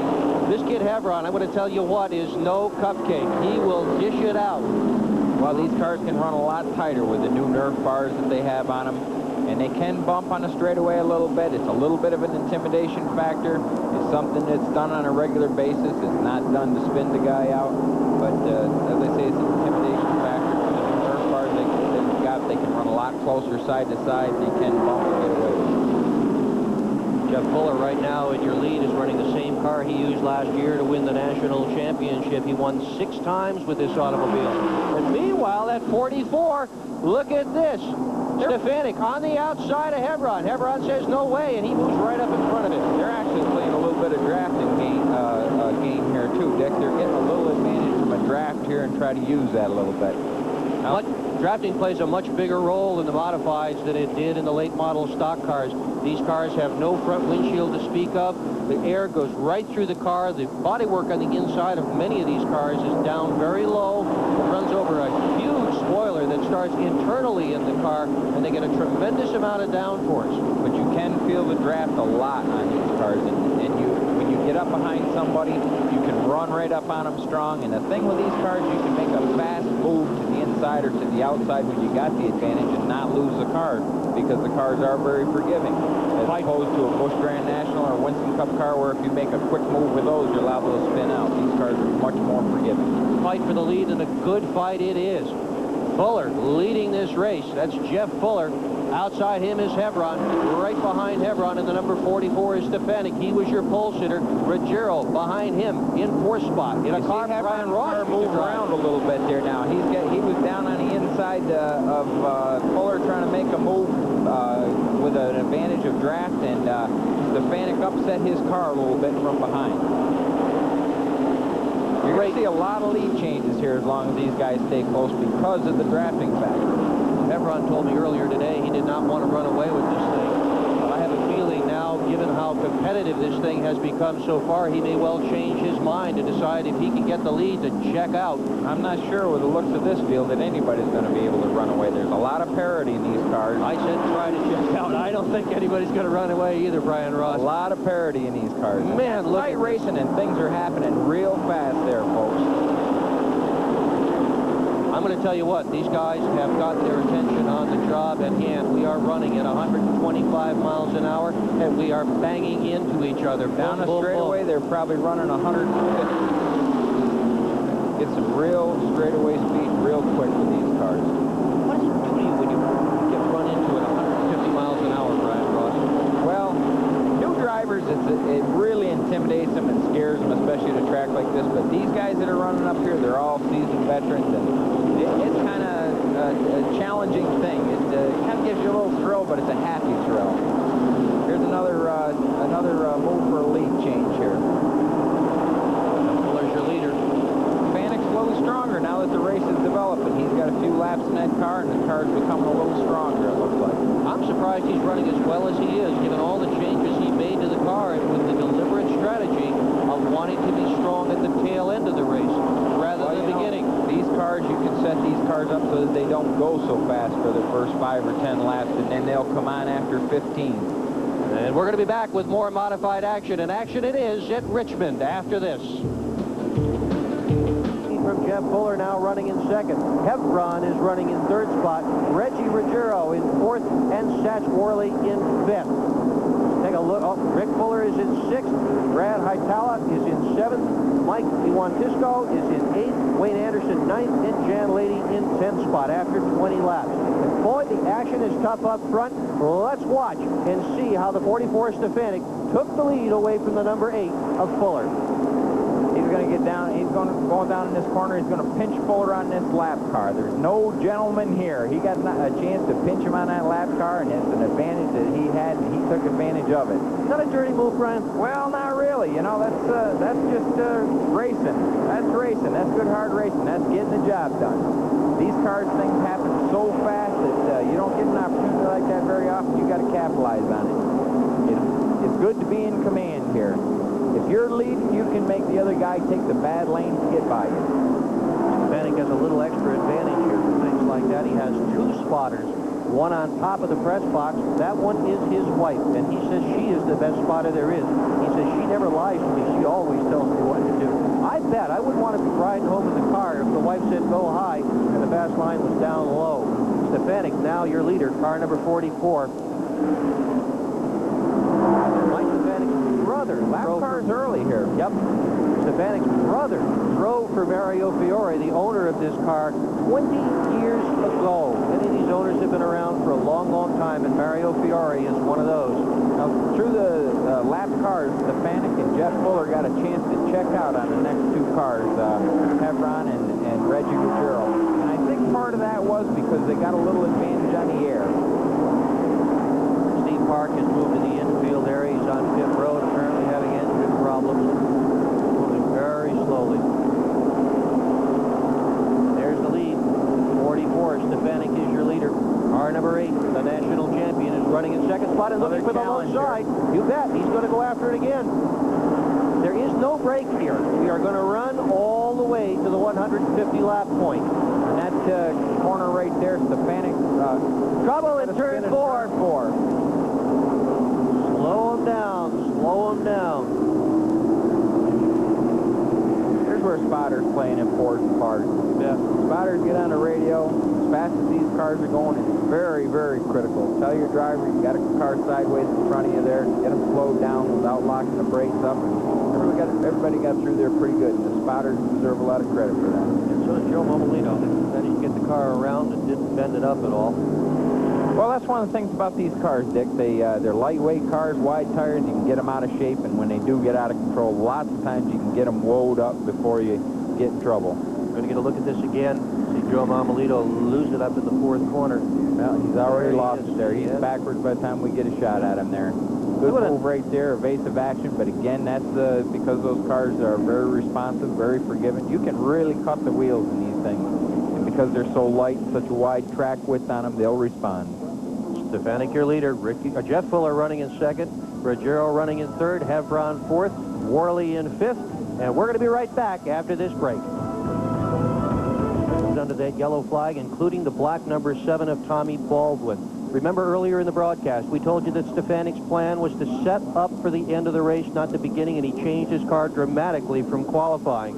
Baldwin took exactly the opposite approach. Baldwin decided he was so good in qualifying that he would stick with what he was doing. Well, apparently it hasn't worked. He has come into the pit area, changed tires, lost track position. He is all the way at the back of the pack right now. Also pitting, Chris Amon stopped in, Tony Ferranti stopped in, and several others. We are still under caution, but it's not going to last for long. The yellow light is out on the pace car. We should get a green flag next time around. And Brian, aren't they running too hard this early in the event? Dick, these guys will run like this all day long. They appear as though they're running too hard because of the difference in speed, but they will run hard like this all day long, and as I said, the cars are forgiving. And what makes a car last all day is to be able to run that hard and not make real erratic moves with the car, because if you make erratic moves, you're scuffing off tires and you're going to shorten your ability to be strong in the end of the race. So smooth into the corner, smooth on the gas, smooth off the corner. Even at that high rate of speed, that is something that you can do and something you can work with to save your car for late in the race. Restart coming up. Stefanik in control. Boy, he got a good jump. Yep, lap car. Yeah, the lap cars are just going to back out of the way and let the leaders take over. This will close the field back up again, give Reggie and Hebron a shot at get back up in here, and Satch Worley. Yep, Satch Worley is running in 4th position right now. Lap cars won't be a factor for a while. Strong move by Fuller here. Yeah, a strong move by Reggie as well. Him down just enough, and Reggie's going to try the outside because of Fuller going to the bottom. Reggie's strong off that corner. He's up beside Fuller now. Good battle here. Real good. For what? This is a battle for the lead. It's a battle for second, a battle for third. These guys are racers. Yeah, they are. They really are. Look at this. Average speed 114 miles an hour despite the caution flag. Let me tell you what, these guys are on the pedal today. Look at Hebron. Reggie's a guy that has learned to be a little more patient, learned to take care of the car a little better, and he's going to be strong in the end of this race if nothing happens to the car. Jeff Fuller has taken over the lead on the low side. This is the battle for first. Mike Stefanik, two-time champion, running in second spot. Reggie Ruggiero, 5 times, has finished second.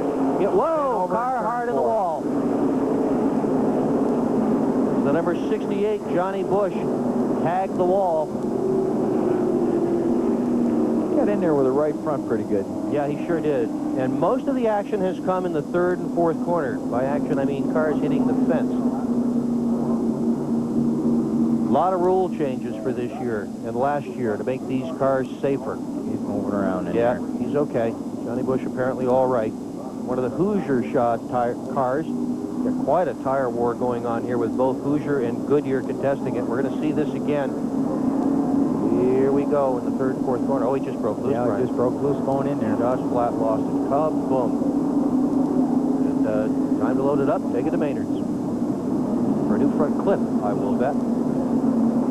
Yeah, I would think so, especially with these new clips they got on. New soft clip they got on the front has made the cars a lot safer. And the only downside of it is when you clip the wall like that, you're definitely going to put one on it. Yeah, the cars have been deliberately built to bend up more to make them safe for the driver. They want the car to get bent, and not the driver. And we're going to be back with more modified racing here from Richmond. There's the top 5. Good competitive race. 37 of 150 down. Modifieds, but in each case, as is the case right now, the driver's been okay. That in part has had to do with some new rules NASCAR has instituted. My partner Brian Ross took a look at those rules. You'll see what he found. This 1936 Chevrolet Coupe owned by Ted Harefield is what a typical NASCAR modified looked like until the early 1970s. This is the car of the reigning NASCAR modified champion, Jeff Fuller. During the evolution from coupe to these ground-pounding rockets that we know as modified today, the technology changes were taking place so fast that these cars were actually becoming dangerous. NASCAR stepped up, instituted some new rules that have greatly increased the safety of these cars. Included in these rules are new Nerf bars behind the tire and in between the tires, which prevent tires from a competitor's car coming in contact and causing the car to become airborne. Along with that, a new front frame section made out of lighter tubing, 83 thousandths versus the old 125 thousandths rule. A 30-degree angle on the kick-up mandatory, a bend in the down tube mandatory. These changes on the front frame clip help the car to absorb the energy of an impact. These safety changes have been tried, and they do work, making these cars a whole lot more fun to drive. Well, I think they were always kind of fun to drive, but now that they're a lot safer, it makes it much more fun for families to watch these races as well, and they really have had some safety improvements. Jeff Fuller, national champion, currently your leader, Stefanik in second position. Reggie Ruggiero running in third. Doug Hevron and Lenny Bowler's car is running fourth, and Satch Worley is fifth. We'll be right back. National Speedway, where Jeff Fuller leads. As you can see from the scoring pylon in the infield, 40 laps down. Safety truck now moving out of the area of the fourth turn. There's a lot of speedy dry down in that area, but it's up high on the racetrack, so it should not take too terribly long before we get a green flag. However, safety car has just driven by us. The lights remain on, and that means we will have at least one more lap. In fact, one more safety truck has just entered the speedway on the backstretch to make sure that all the debris down there is cleaned up, picked up, and everything's all squared away so we can get a good, clean, safe restart on this thing. I am just amazed, Brian, at how hard these guys are running. Well, I think it looks a lot harder to you than what it actually is for this type of car, because these cars are capable of going this fast and going this fast for 150 laps. Well, even with the big rub rails and the big Nerf bars, these still are open wheel cars, and it is very easy to get over the wheel of one of these things and to launch yourself. And at 150 miles an hour, a launch is no fun, to say the least. But so far, so good. Everything has been relatively safe this weekend. Those wheels out in the open, you got to respect that all the time. As a driver in one of these cars, you've got to be careful where you put your wheels, because if you get your wheel over a bumper, it'll make the car become airborne. Cars are light, and it's easy for them to become airborne. I can tell you all about it. I've got a real lumpy left wrist as a result of an airborne incident at one Beach Ridge Motor Speedway in one of these things. Managed to get a car's wheel inside my cockpit. Brian Ross managed to get the mark of a chrome bumper on his helmet one day. Yeah, that was quite an experience at Riverside Park one night. And so a bumper inside the car with me. So when you look at these cars, instead of seeing just one roll bar in the area of the driver, you can see pretty well that Stefanik's number 44 there. There are actually two bars. Let's call that the Brian Ross car. After that happened, NASCAR said, well, Brian Ross is a pretty valuable guy. We don't want to have any more bumpers hitting him on the helmet. Might damage his helmet. He does have a hard head. So they added one more bar to the NASCAR Modifieds. Lights are out in the pace car right now. Should get a restart this time by. 42 laps gone. It's nice that they continually upgrade the safety when something brings it to their attention. And many times when it does bring it to their attention, they're very safety conscious. Leaders have yet to pit. We have had 2 caution flags this afternoon. Last year's race drew 7 caution flags. Good jump by Fuller on the start. Yep. Guys after him. Good move by Stefanik to the bottom lane. Yeah, and Wade Cole got right in the middle of things, trying to stay out of the way, and that slowed down the number 3 of Hevron. They're right back at it, Dick. Yeah, they sure are. Oh, mercy. This is like nothing ever happened, isn't it, Brian? I mean, we're right back at it, like there was no caution flag here at all. Everything happens so fast in these cars. Yeah. Here's another attempt at a pass. See, they're taking advantage of the air. They're actually taking advantage of the air from the car in front of them, being able to change lead so often. Well, Fuller says the air is the whole thing. He says you just have to be able to dance with the air out here. And he also loves this racetrack. Jeff Fuller is a guy that likes to go fast, and he says he gets in the corner and just sort of burps the throttle. You see him move down there to kind of take the air away from Stefanik, so he wouldn't have the advantage. He just gets out of that throttle a tiny bit in the corner, and he's right back in it. He says this kind of a joint is fun. I really like it. Same thing again. Yeah. And that's another factor with these cars. We got another yellow. Car in a backstretch wall. The 07 car. Yep, it sure is. That's Frank Fleming. Speedy Thomas owned car. Speedy and Talmadge Thomas. Bad day for them.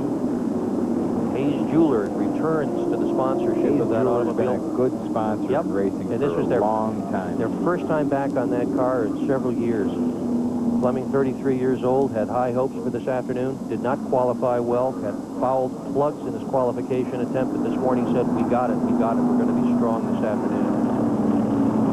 Maybe so, but not for a while. Let's see what happens. Okay.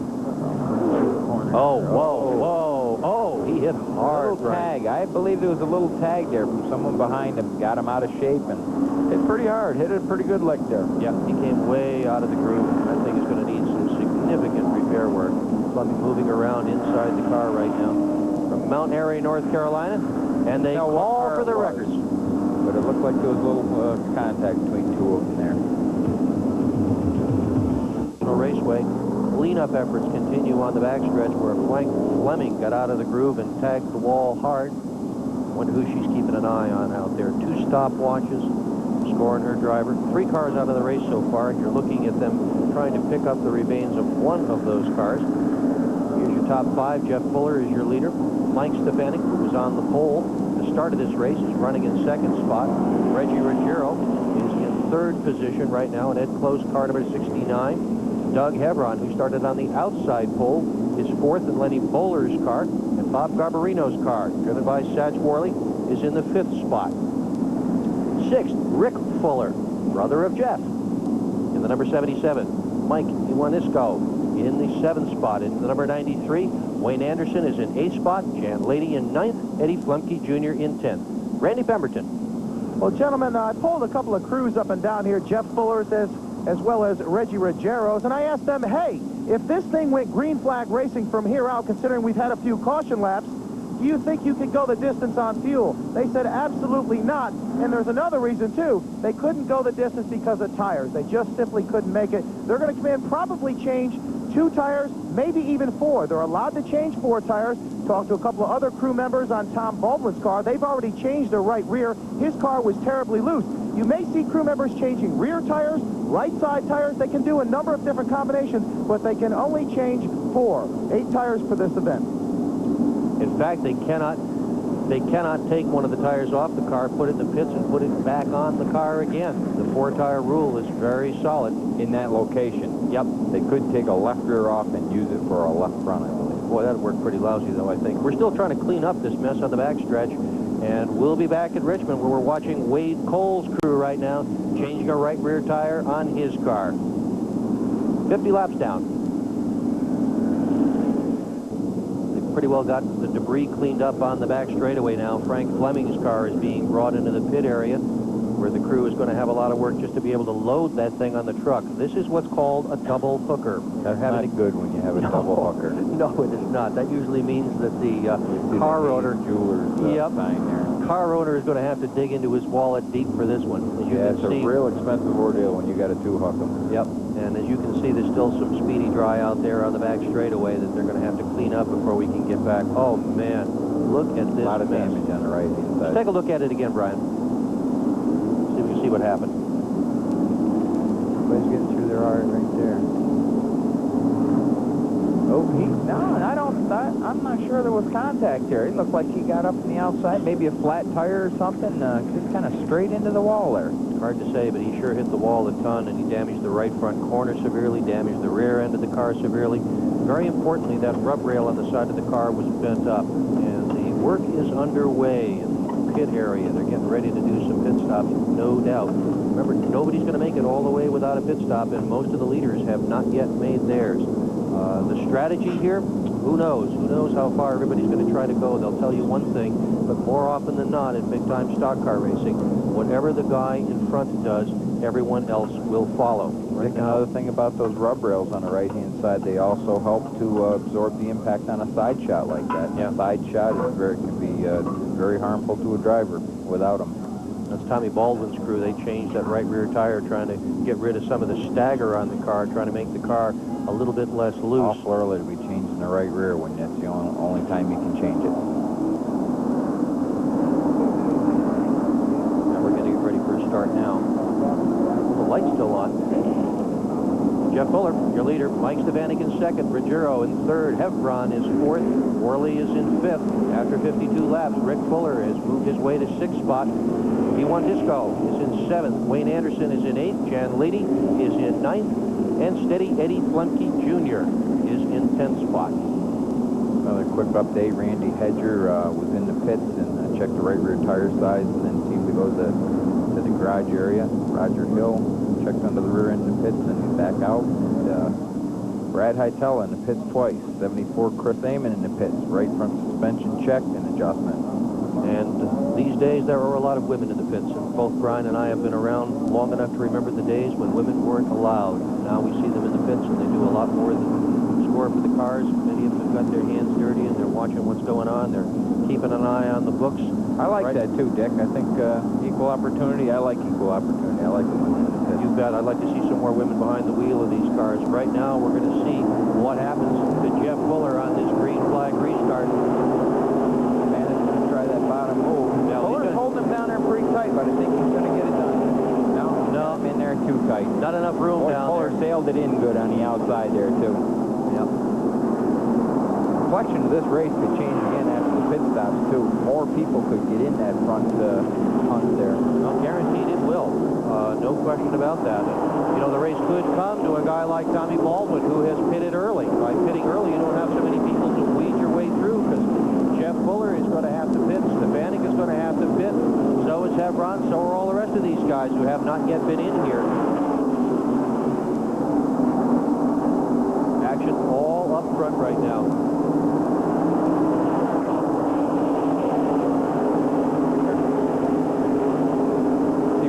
Coming in the picture in the white car there. That's a good race right there. Rick Fuller's real aggressive. Look at how close these guys are. Oh. Wayne Anderson 15, Jane Lady 27. Those are all the top competitors coming into the hunt. Jane Lady with a brand new car. Another car. Whoa, got a trouble. spin over on turn number 2. Tim Conley. He seems that he's going to flat left tire. Yeah, that's too much stagger. That'll turn you around quick. We had 7 caution flags last year in this event. This is number 4 this year. We did so well at the very beginning. We went a whole bunch of laps without a caution flag. Now we can't seem to get in more than 3 or 4, and we get a caution flag. Going to get a look at this incident at regular speed. See what happens when the left rear goes away. Yeah, there it is. It went away quick. Yep, round and round she goes. She could be a factor in both of these previous cautions as well as this one.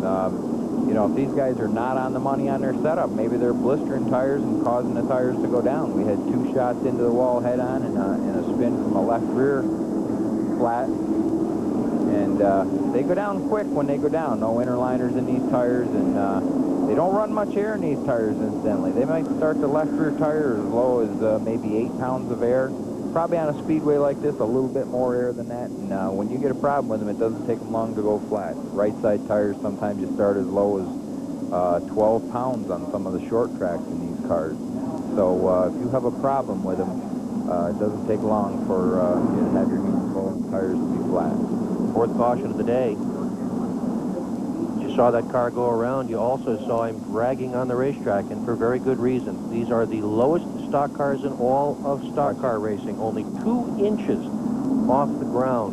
So when a tire goes flat, well, you just start dragging the frame. That's all there is to it. Most of these cars have the wide 5-bolt pattern. They're a lot harder to change the tires on. That's why you don't see them very fast at changing the tires. And of course, some of these crews are not used to changing tires on a regular basis as they are in the Winter Cup cars or the Busch cars. So they're not quite as good at it. And you have to have a long extension on the end of the air wrench to reach in those deep wheels and hit that wide 5 pattern. So you won't see pit stops anywhere near as fast as a car like a Busch car or a Winter Cup car that has the bolt pattern very close together and not as much inset in the wheel center, and they're easier to get at on those cars.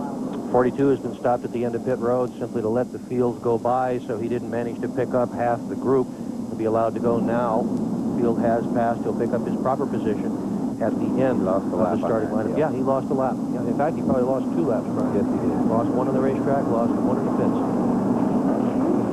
We're going to get a restart. We got a good race developing up front. More. I got a feeling there's some great races in the back, but I can't watch them. Yeah. There's so much going on in the front of the pack that's where we're kind of stuck at the moment. But that's all right. We'll see if Jeff Fuller can hang on when he's got Mike Stefanik all over him. Reggie now looking aggressive, heading for the high side. Stefanik, Reggie hooked up. Looked like they were going to try to make a move on the outside to get by Fuller. They did not make it work. Freight train down the backstretch with 60 of 150 laps completed. Fuller's strong. Yeah, he sure is. Stefanik equally as strong. They seem to be able to check out. If we get a long run here, they could check out on the rest of the field, I think. Let's just say Fuller and Fuller are strong. Every once in a while you see that white car show up in your picture, and that is Rick Fuller. Right now we're looking at the blue car, number 8 of Jeff Fuller. Rick is a guy that can be real aggressive. Yeah, he's on the right side of your screen. He's running in 6th spot, or at least trying to run in 6th spot. Off the spot on that maneuver. For those of you who are following Jamie Tomato's progress, he has gone from 28th to 11th in this race. Oh, I guess. Here's a good move coming off the 4th corner with a lap car, the number 54 on the low side. Brad Hitalia got out of the way. Good thing, too, because the snarling pack was on his back bumper. Yeah, Guido Enzo is strong in that 93 car. He's made some good moves in the last couple laps. He's going to do a number on Reggie here in a minute, I think. Reggie put a little block on him in the middle of the corner there.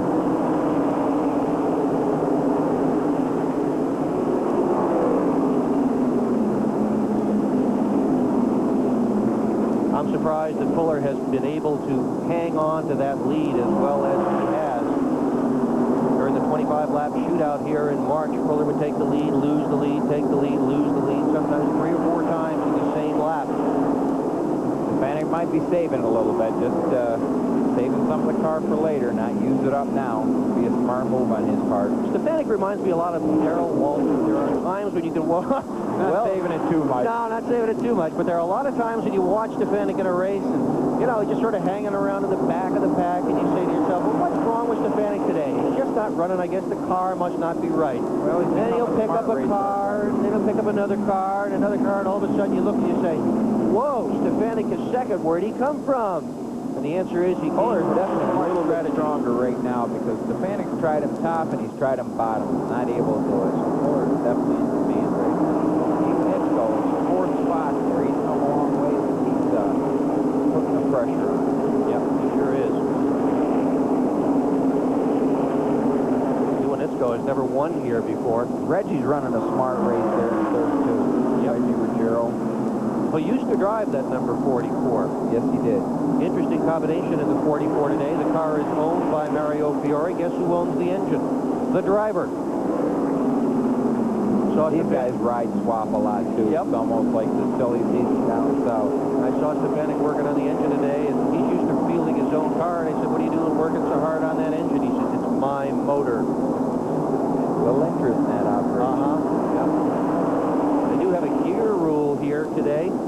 411. Yep, try to make sure that nobody runs the engines too hard. So carburetor rule. Save the motors. The carburetor rule will help compression rule. Save the motor. Tell you what, if they let these modifieds run full bore, I think they'd be running around here at an average of 20 miles an hour faster than they are. But we would not see a race as good as the race we're seeing this afternoon. The way these rules are set up, driver counts an awful lot. And there is a very good one. Reggie Ruggiero. Reggie has really matured a lot. He's a lot smoother with the race car.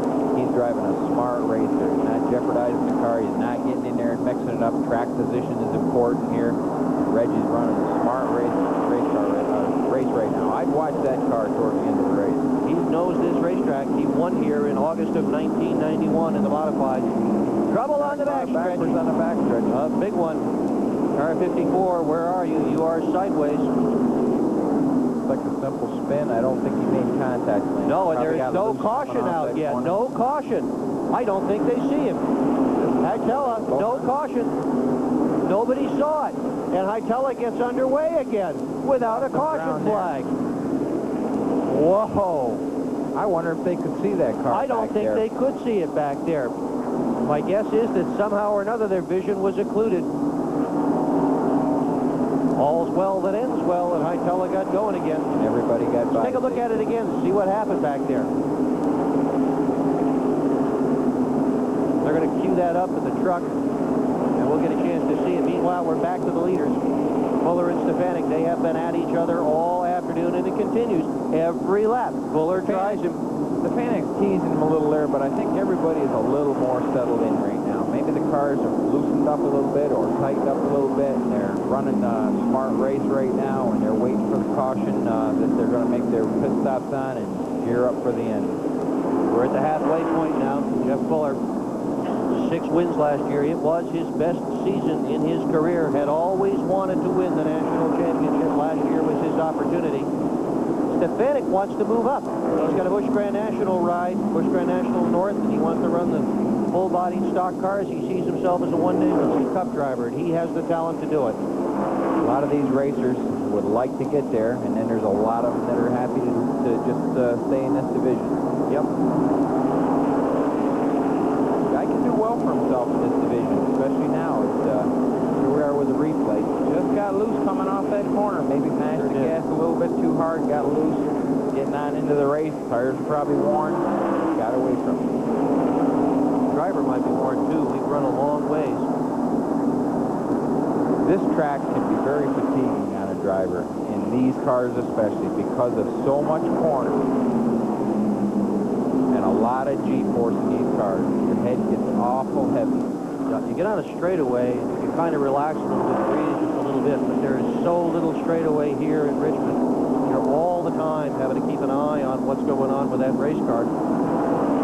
Here the racing has been so competitive, there's hardly anybody out here running by himself. It seems as if every car is looking just like this, where you've got two cars, one on top of each other, and they have been that way for many laps. So these cars all have great big mirrors, and they're looking at each other in them, and this is not a time for anybody to be able to relax. A little more settled than they were in the beginning. But yep.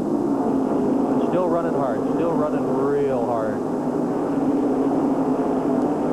Fuller, your leader, Stefanik second, Ruggiero third, Disco fourth. And we'll be back from Richmond after these messages. Fuller in traffic. Stefanik in second spot, looking to get by him.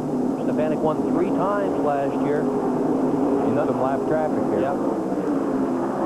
Now they're really running down some cars now. The cream is really beginning to rise to the top. Here's Reggie. Reggie's backing up a little bit. Car's probably gotten loose on him. Needs to change their setup a little bit when the caution comes out for their pit stop, or when they make the pit stop if the caution doesn't come out. He's backing up pretty good now. Iwanisco, who started 10th, has made the move by him, and he made it quite simply. Fuller and Stefanik seem to be content to just check out on the rest of the field and lap cars here. John Anderson has moved up to 5th. He's passed 3 cars in the last 5 laps. So we're really seeing some shuffling around going on here toward the front of the pack. Here's some of it right there. Boy, Fuller got a big advantage on those lap cars. Yep, he sure did. About a 20-car advantage.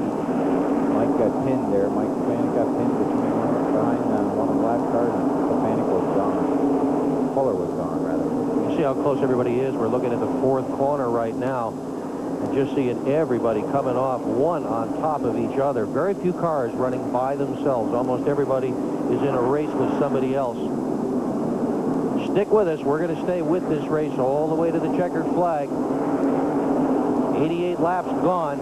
150 lap total event. Been a pretty good race so far, but I think we're going to see a lot more action after these guys get a chance to adjust their cars and put fresh tires on. These guys are ready to go into action. The pit crews, they have all been waiting anxiously for their teams to come in. That's Reggie's car, Reggie's crew there. They're pretty concerned about their car right now, so Reggie is backing up. Passing Billy Middleton. There's your leader again. 19 cars remain on the lead lap. You know, the paces that Fuller's setting here, you can't afford to back up too much. He's got almost a half a lap on Reggie. Well, if we get a caution and everybody goes in the pits, some of these guys are going to be all right. But, boy, I'm telling you what, Fuller is trying at this point to check out, and he is doing a masterful job in traffic. He just went by 1 high, 1 low, and now he's going by 1 high. Lap cars are playing a little part here. Yep, they sure are. Here's the second place car. Blocked again by a lap car right now. Yep, and that's Wade Cole behind him. Wade Cole took a pit stop earlier today in that number 33, and he has been very fast, but he's been down a lap as a result of that pit stop. Now we're caught back up. Here's first and second. Oh, we got a spin right there on the second corner. And that ought to about do it. Caution flag on the racetrack. Spotters, do your job here. And that's number 33, Wade Cole. I shouldn't have mentioned it, huh? Yeah. You got a right rear down on that? Let's see what they do. Let's see what happens in the pits. Some of the teams now are over the wall. It's looking like this could be it. This could be feeding time at the zoo. Or it could be just a fake out, too. 5th caution of the day for Wade Cole, who has spun on the back straightaway. Apparently that car won't start. It's a brand new car. Wade Cole making a comeback after he was burned at the Riverside Park Speedway several years back. Came back and raced some more. Want to talk to a fire-conscious guy? Talk to anybody that's been burned in a race car. Wade Cole is very well protected. His father is very involved in that race car. Father's 72 years old, has owned stock cars forever, fielded his first one in 1950 at the Avon, Connecticut Cherry Park. And here we go into the pits. Everybody is jumping into the pits, and we're going to take a look at the replay.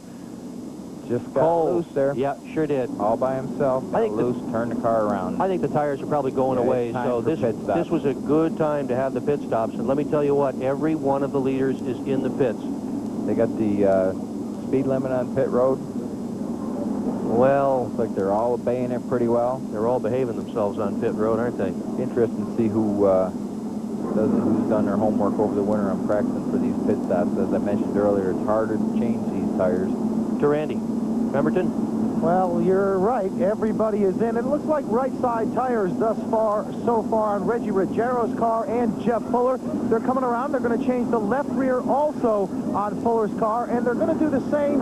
Yes, they're going to go for 2 tires on Reggie Ruggiero's car. I just talked to their pit crew. The problem with Reggie backing up, they said they had a left front tire that was out of balance. Now, I know, Brian, that's got to be a handful. They said it was building up a little bit of rubber. Jeff Fuller, great stop for him. He's down and away. Reggie's crew having a little bit of trouble on his left rear. Tom Bolton was in, changed 4. Reggie changes 4. They're down and away. This should take them the distance without any problem whatsoever. Randy, not only is it a handful, but when that left front tire gets bouncing like that, it's hard on your hands and put blisters on your hands real quick. But some of the steering parts on these cars are pretty light. As I said, they're very light race cars, and you can fracture a steering part on these cars when that left front tire starts building up rubber and starts bouncing like that.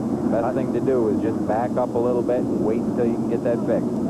Fuller's crew is jubilant. They know they did a good stop, and they also know what happened to Stefanik. His crew did a terrible stop. Stefanik went in as the second car. He went out at the dead tail end of the lead lap. A very, very slow pit stop for Mike Stefanik. It just didn't work. Boy, that's a big disadvantage for Mike Stefanik there. Yep. And now on the reshuffle of all of this, Eddie Flemke will be the leader. Now, there's an interesting deal. Eddie Flemke's father used to be one of what they call the Eastern Bandits. Boy, he's well known down in this part of the country. Yeah, and they hated to see him pull in, too, because whenever the Eastern Bandits came in, that was Eddie Flemke and Rainey Charland and a few of those other guys. They invariably took the money out of the South and brought it back to the North. That was back in the days of those coupes on the beach. Dennis Zimmerman was another of the Eastern Bandits. Made it all the way from stock car racing to the Indianapolis 500. Measure the stagger on that tire on your picture there now. The stagger is a very important thing in these cars. These cars have locked up rear ends. So in other words, there's no differential. The left wheel turns the same amount as the right wheel. So therefore, since the car goes to the left rear tire needs to be a little bit smaller than the right rear tire. And it's a big factor in how well these cars go through the corner. It makes the difference of whether a car is on the money, whether it's pushing, or whether it's loose. If you get too much differential in those rear tires, the right rear too much bigger than the left rear tire, the car will be a handful, and the tail end will be trying to get ahead of the front end. If they're the same, or they don't have enough differential in the rear, you'll drive the car down in the corner and you'll think it's going to go right through the fence.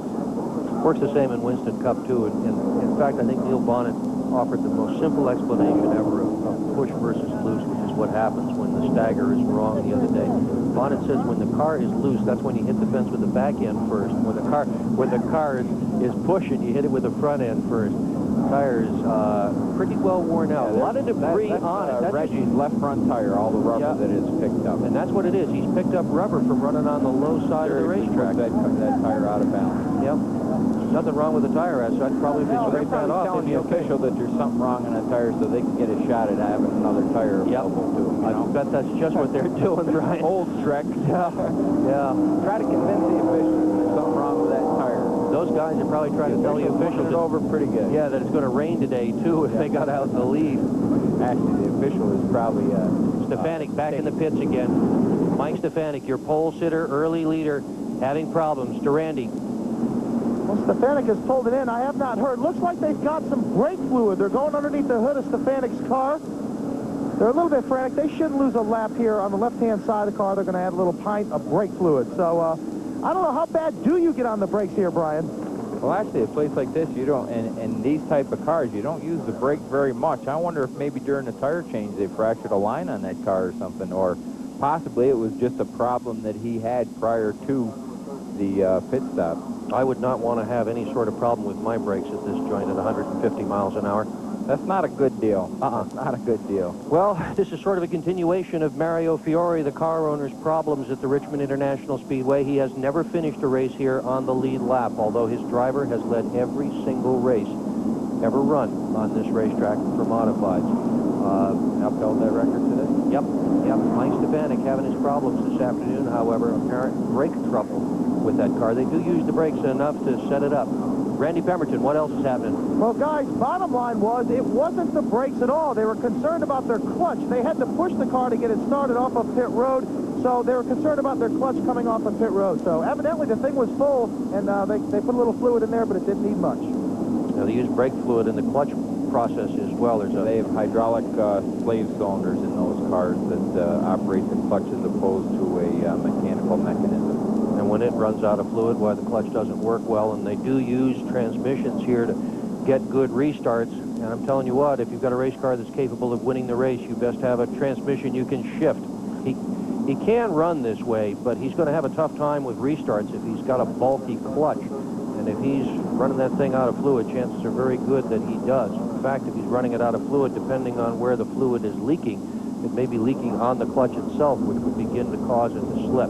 Can't guarantee that. Transmissions are another good point, Dick. In these cars, as in many other race cars, you use different transmissions with different gear ratios in them for different size and different style racetracks to get an advantage on the restart. Randy Pemberton, what else? Well, I just wanted to update you guys on that wreck that Johnny Bush was in earlier. He came all the way down pit road to find me to let me know there was nothing wrong with the tire. He did not blow a tire. He broke a right front brake caliber, and that's what forced him into the wall. So that was bottom line on that car, not a tire problem. Appreciate hearing that. Good information. Tires have held up well today in both races. We really have had essentially no flats to speak of in both events. Tire companies have gotten very good at that. Here's the lineup for the restart. Eddie Flemke Jr. on the lead. George Brunholzl, who has come all the way from the back of the pack, will be running in second. Here's trouble for everybody. Jeff Fuller, who has run so well, will be starting in the third spot. And here's more trouble. The 93, Mikey Wanisco, is going to be in fourth spot. And Tommy Baldwin, who took that early pit stop, who has never won on a big track, he'll be fifth. Reggie will be in the sixth spot. Hevron, watch him. He'll be tough. He'll be seventh. Jan Leedy will be eighth. And Satch Worley ninth. Tony Ferranti, that's interesting, will be in the 10th position. He's a Long Island racer. We've got several of the guys from the island here. Boy, Mikey Wanisco could be the sleeper here because he was strong before this pit stop. Got a good position, good track position after the pit stop. He could be a factor here. Yep. We'll let Flemke kind of jazz in that engine. And I think Tommy Baldwin is in good track position right now, but boy, he's going to have a lot of laps on that right rear because he changed it awful early. Yep. And Reggie's got good track position, and Reggie could be a factor here also. To the pits with Randy Pemberton. Well, guys, this is just a little bit of trivia, but I wanted to get it in anyway. The bottom line is Eddie Flemke Jr. is leading this race. I used to watch his dad run. This is what got me interested in racing years and years ago up at the Albany-Saratoga Speedway in New York.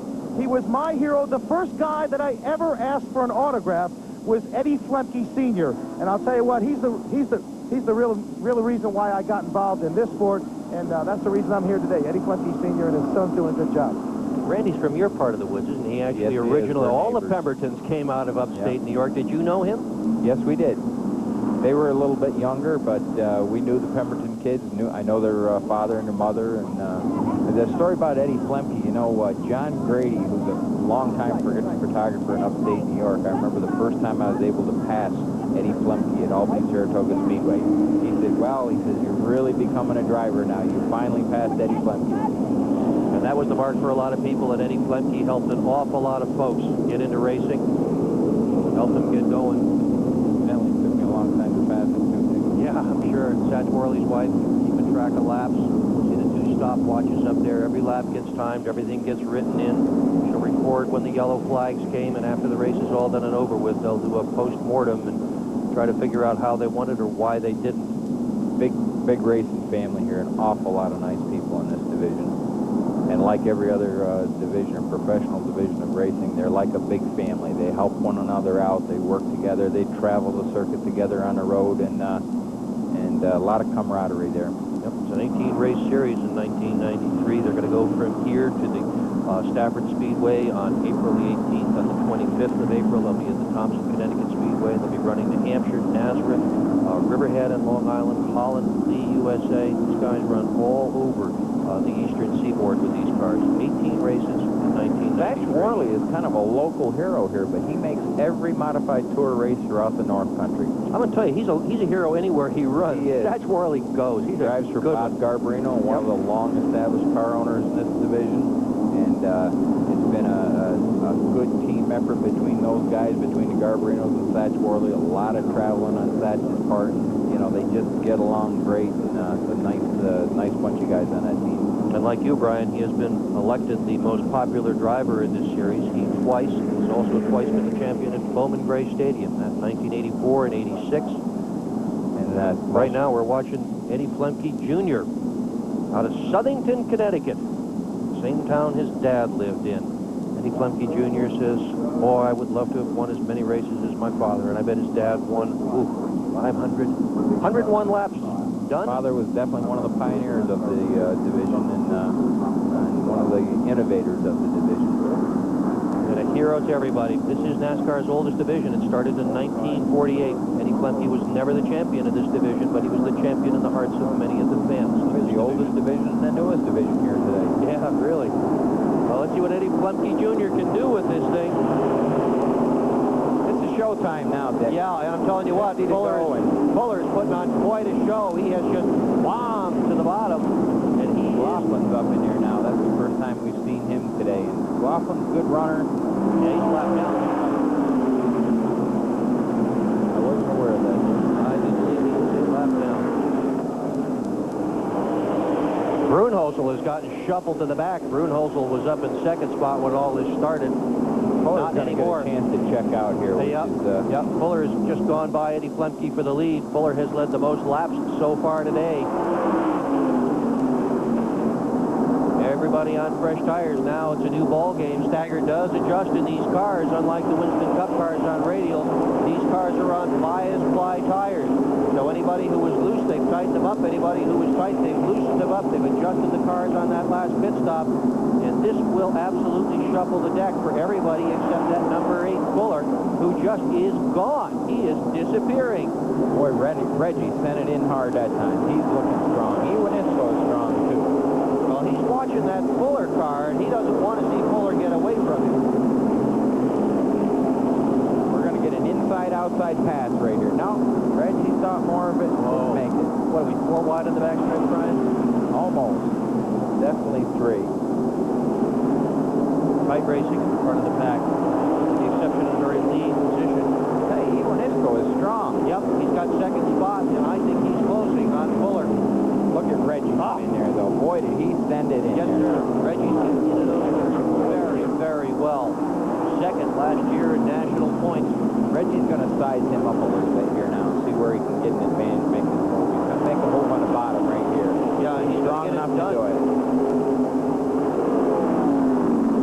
Better believe Fuller's how quick he can close on Fuller. Yeah, and Fuller's spotter's telling him all about what's going on behind him. These cars have great big wide mirrors. They can see some of it, but they're listening as well.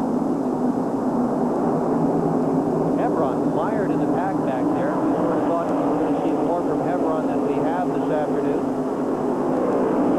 Reggie's car owned by Ed Close up in Potsdam, New York. Toyota dealer up there. Almost up to the Canadian border. Yeah, you drove a couple laps for 6 years. Good bunch of guys there. Had an awful lot of fun driving with those guys. They won some races. There's Hebron on the low side, and then number 3. Hebron is currently running in 6th position, shooting for 5th. They run performance technology engines in those cars, and I still run performance technology engines. Brunhosel bobbled.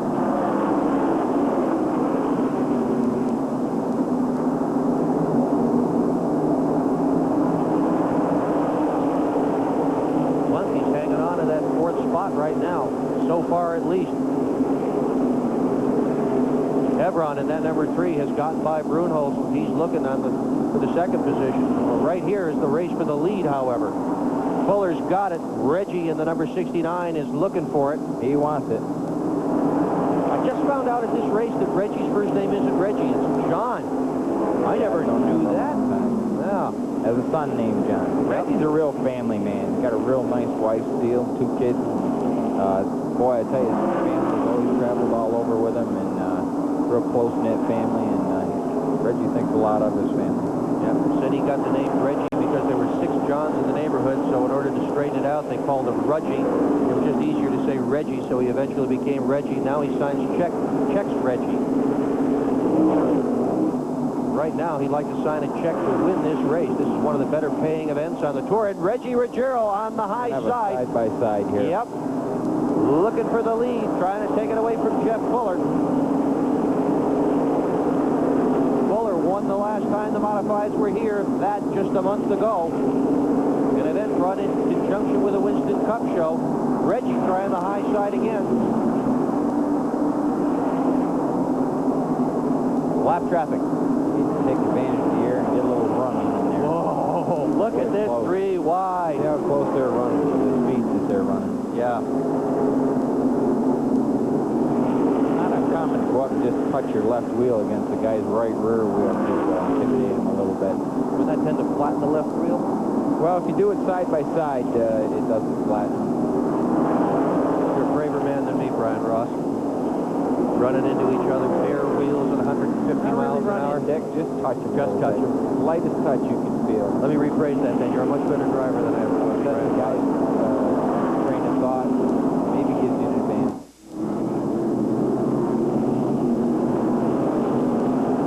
At 18 sharp. Satch Worley's wife. She's one of the most animated folks. Go, Satch! Go! Come on! Let's go! She says she is really into it, and she's always into it. Satch can be 14 laps down, and she's that fired up. She loves her man.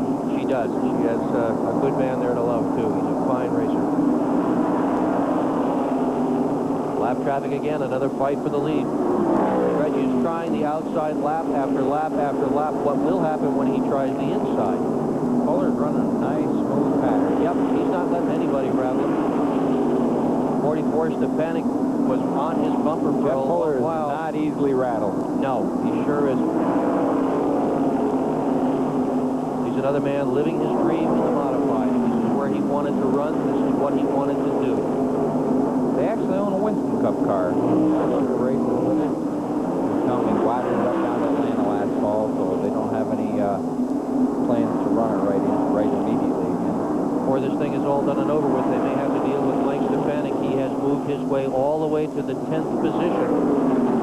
He was at the tail end of that lead lap.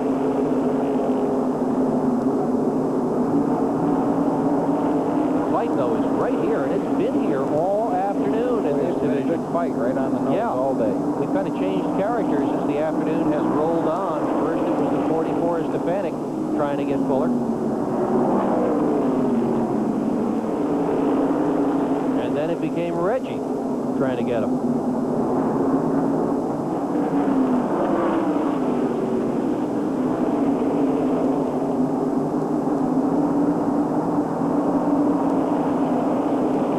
Reggie can close on him. It's sort of get beside him. Cannot take the position. Fuller's not abusing his car, though. No. He's got that rhythm. No. That rhythm we talked about earlier. Nice and smooth through the corners. Easy off. Lenny Bowler, he's not looking too pleased. His race car right now running in 4th spot, just picked up a position. Lenny smiles when he wins, a little bit, not a whole lot. There's a guy that's a legend in his own time. He's been around this business a long time. Bowler owns the car number 3 that's driven by Doug Hebron. Prior drivers have been Bugsy Stevens with him in the National Championship. Bowler's fielded some late model sportsmen or Busch Grand National type cars Speedway themselves in the past year. We're starting to settle down in this top position. Trouble in turn 4.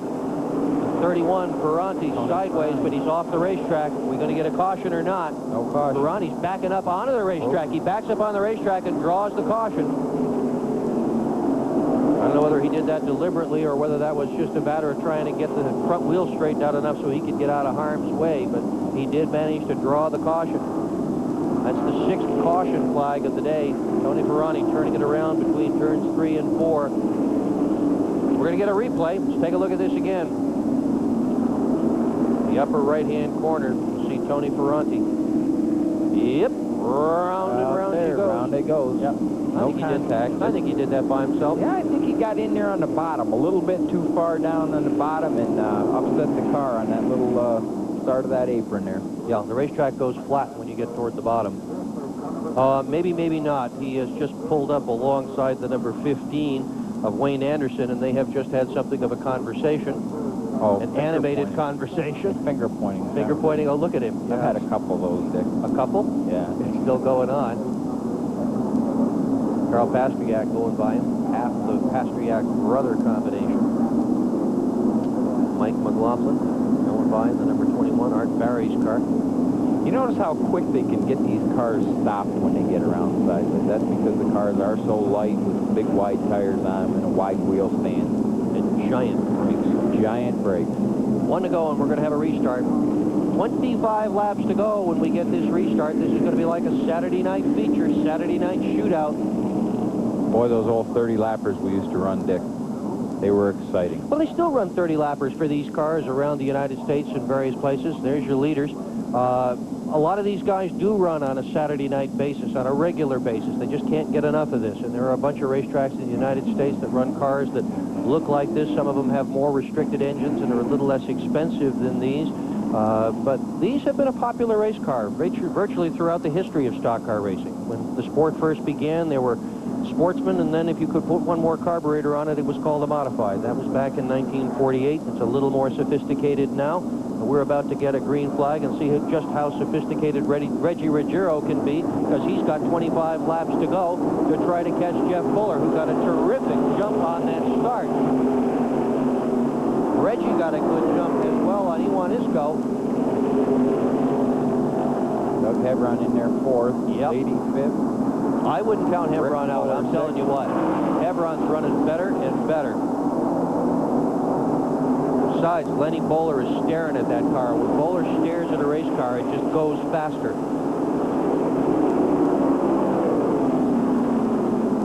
Front of the pack, nose to tail. Reggie's closed on him a little bit. Yep. That big jump he got on the start. Pulled off just a little bit. Sun is beginning to set. We now have shadow in turns 3 and 4. We have bright sun in turns 1 and 2. Cooling off a little quick. Yeah, we've got a good fight here for 3rd spot. Look at this. Hebron on the bottom. Hebron on the bottom. Iwanisco on the top. Doug's going to have that spot. I think so, too. This looks like the start of a race, folks. We've got 2x2 for the lead, 2x2 for 2nd and 3rd spot. A little tire rubbing between the 3 and the 93 there coming off that corner. Yeah, Hebron's not afraid to rub wheels with anybody at any speed. Good fight for the lead right now. This is the best Reggie has gotten. Yep, this is the best Reggie's gotten on that 8 of Fuller. Yellow, caution. Oh, caution. Hate to see that right now. Yes. I hope the leaders see this. I hope they see it. They did, and backed out. 31 again. Tony Reggie Ferranti didn't want that caution. No, Believe me, he did not want that no, caution. he worked hard to get alongside. Lap 130 right now.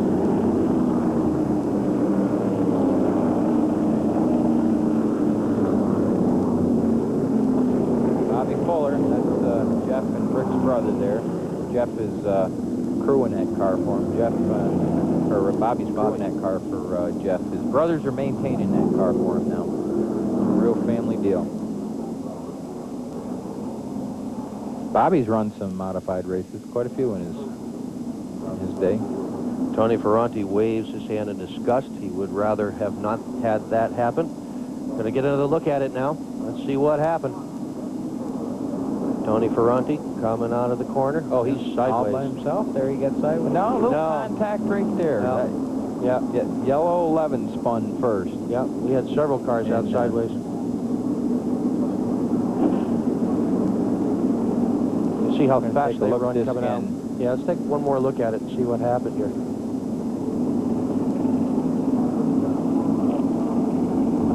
Okay. Here we go, coming out of the second corner. Ferranti's way up sideways, high. Ferranti's up high. When he was up in high. that dirt, you can't stop it. Yeah, he was up high trying to avoid the melee down on the low side. And just boing, there he goes, into the fence.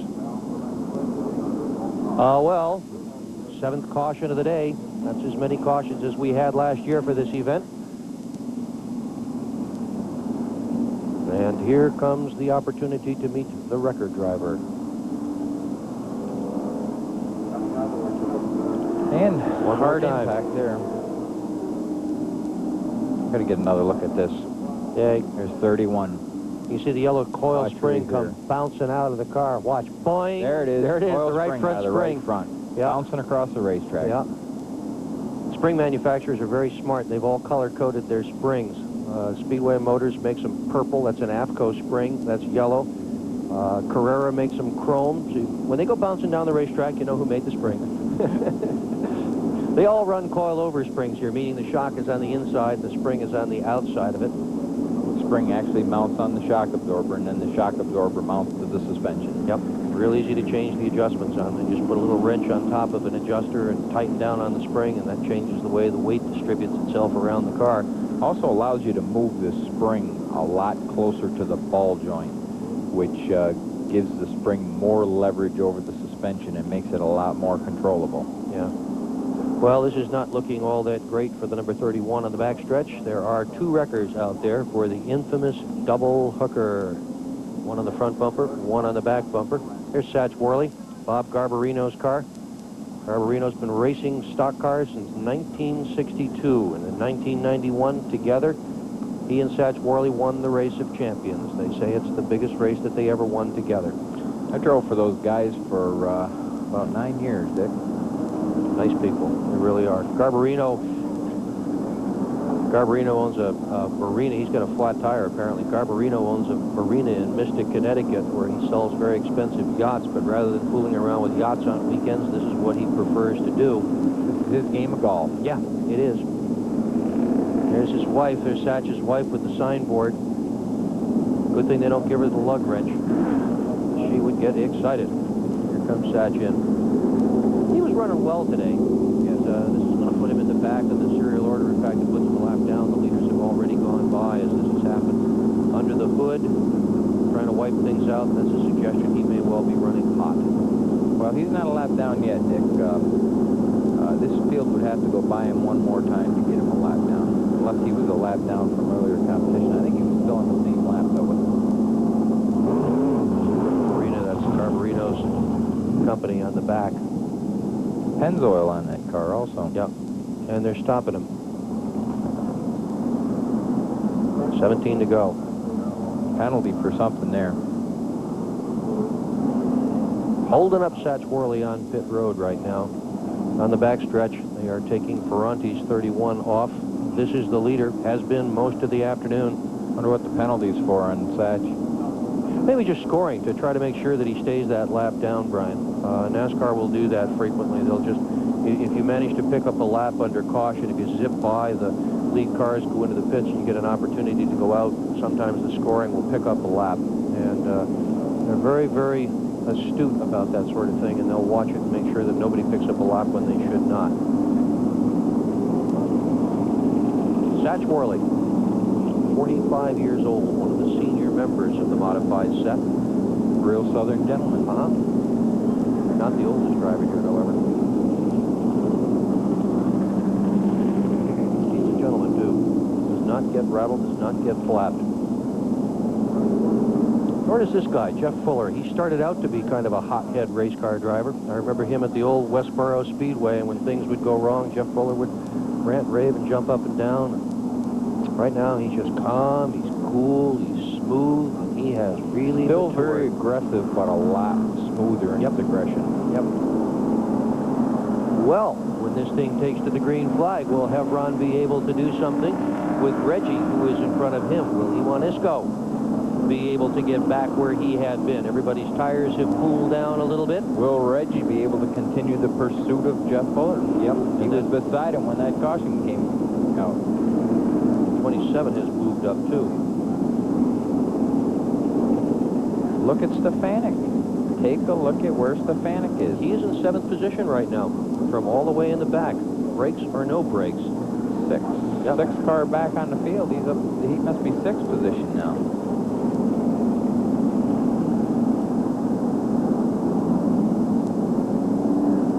Yeah. Well, if the 4 is a lap down. Some of those cars that are, oh, he's a lap down, so he's allowed to come up to the outside. So that's what's going on. Yep, Satch is going to move up to the front because the lap cars are doing that. All the cars on the lead lap start nose to tail. And when you see the good picture of this thing, you're going to see that most of the cars are nose to tail. Here's the 44. Stefanik started on the pole, worked his way into the 6th position at this point. We've got a real mess here. The lights are out in the pace car. I don't know if we're going to get a start. We sure are. It's fine in front, so the starter said okay, and off we go. Fuller, 3 wide. We're looking at 3 wide for going into the first corner, but everybody thought better of it. Reggie, right away, aggressive, on the outside. Fuller moved to the bottom. Yep.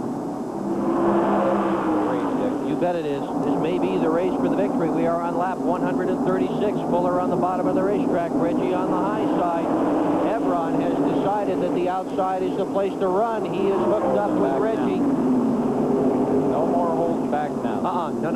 No, it's time to really put it down. No back at all. Look at this. 3 cars with the lead. This is the most fun racing as a driver, too, being side by side and having some good competition. I always thought it was. Kind of fun to watch, too. I'm having a good time watching this whole thing. We've got a bunch of cars up here as well as the top 3 or 4. The whole front of the field is just jammed up. Hebron is strong. Yeah, and Reggie has taken the lead. Reggie Ruggiero now your leader. Hebron running in 2nd spot. Fuller is 3rd. Iwan Isco is running in 4th. Action is at the front. Watch Hebron. That's the best thing that can happen for Reggie. Get those guys mixing it up behind him. Yep. Hebron's trying to take the 2nd spot. He's on the outside. Fuller on the low side. Fuller has led most of this race. 140 laps down, 10 to go. This is it. Fuller on the inside, trying to take the lead back again from Reggie Ruggiero. Hebron on the outside. Look at this for the front of the pack. And you will not believe who has just moved into 4th. That front bumper you just saw was car 44. Stefanik has moved into 4th and is challenging. Stefanik. Oh! Fuller shut the door on him. Sideways. Look out! Come out! Oh!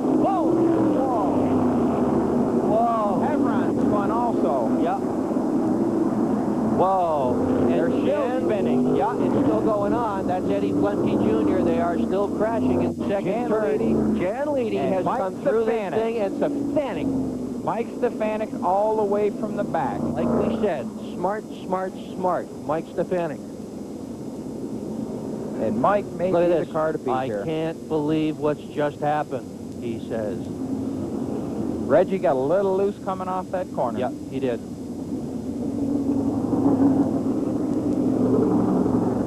Oh, dear. Well, that's Tommy Close. He's the car owner's son there. Yep. That look of the owner of the 69 that Reggie Ruggiero is driving.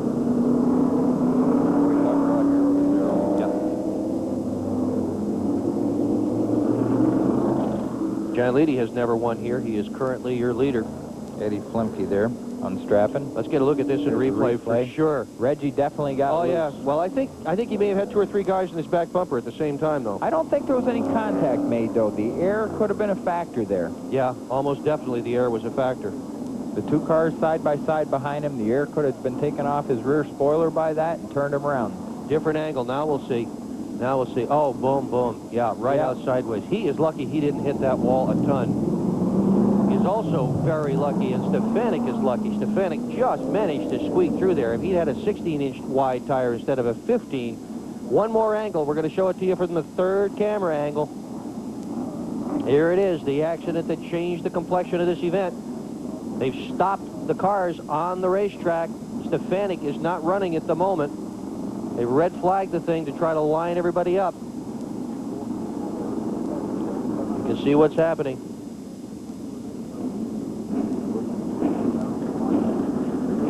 8 laps to go. Jan Lady has previously led this race, but dropped out on lap 92, or dropped out of the lead on lap 92. Wound up finishing behind Hevron. And we get one more look at it. Definitely no contact here. No, no, you're right, Reggie's Brian. loose right there. Reggie's gone. He's gone before they get to him.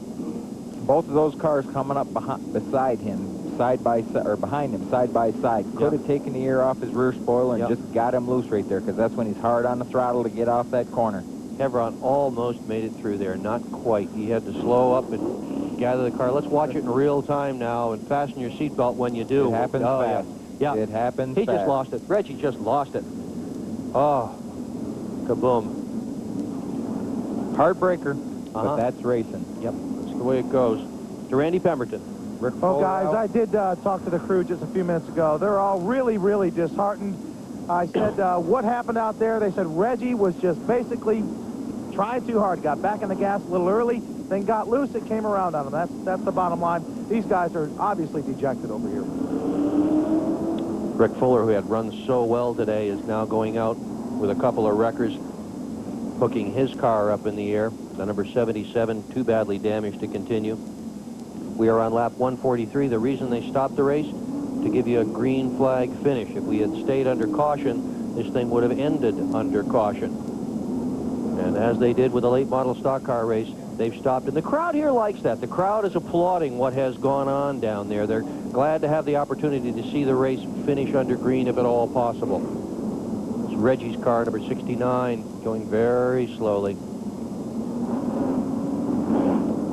But he's trying to figure out where to go. I don't think anybody hit him. It was Stefanik that just drove by him. No, I don't think there's any damage on the car. No, just everybody's...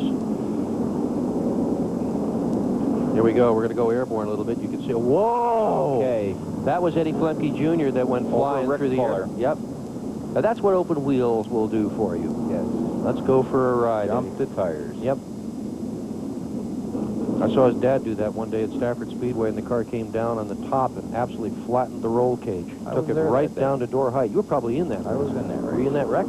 I was not in that wreck. Good for you, Brian. In fact, if I remember right, I had an up-front finish in the Mystic Missile that day.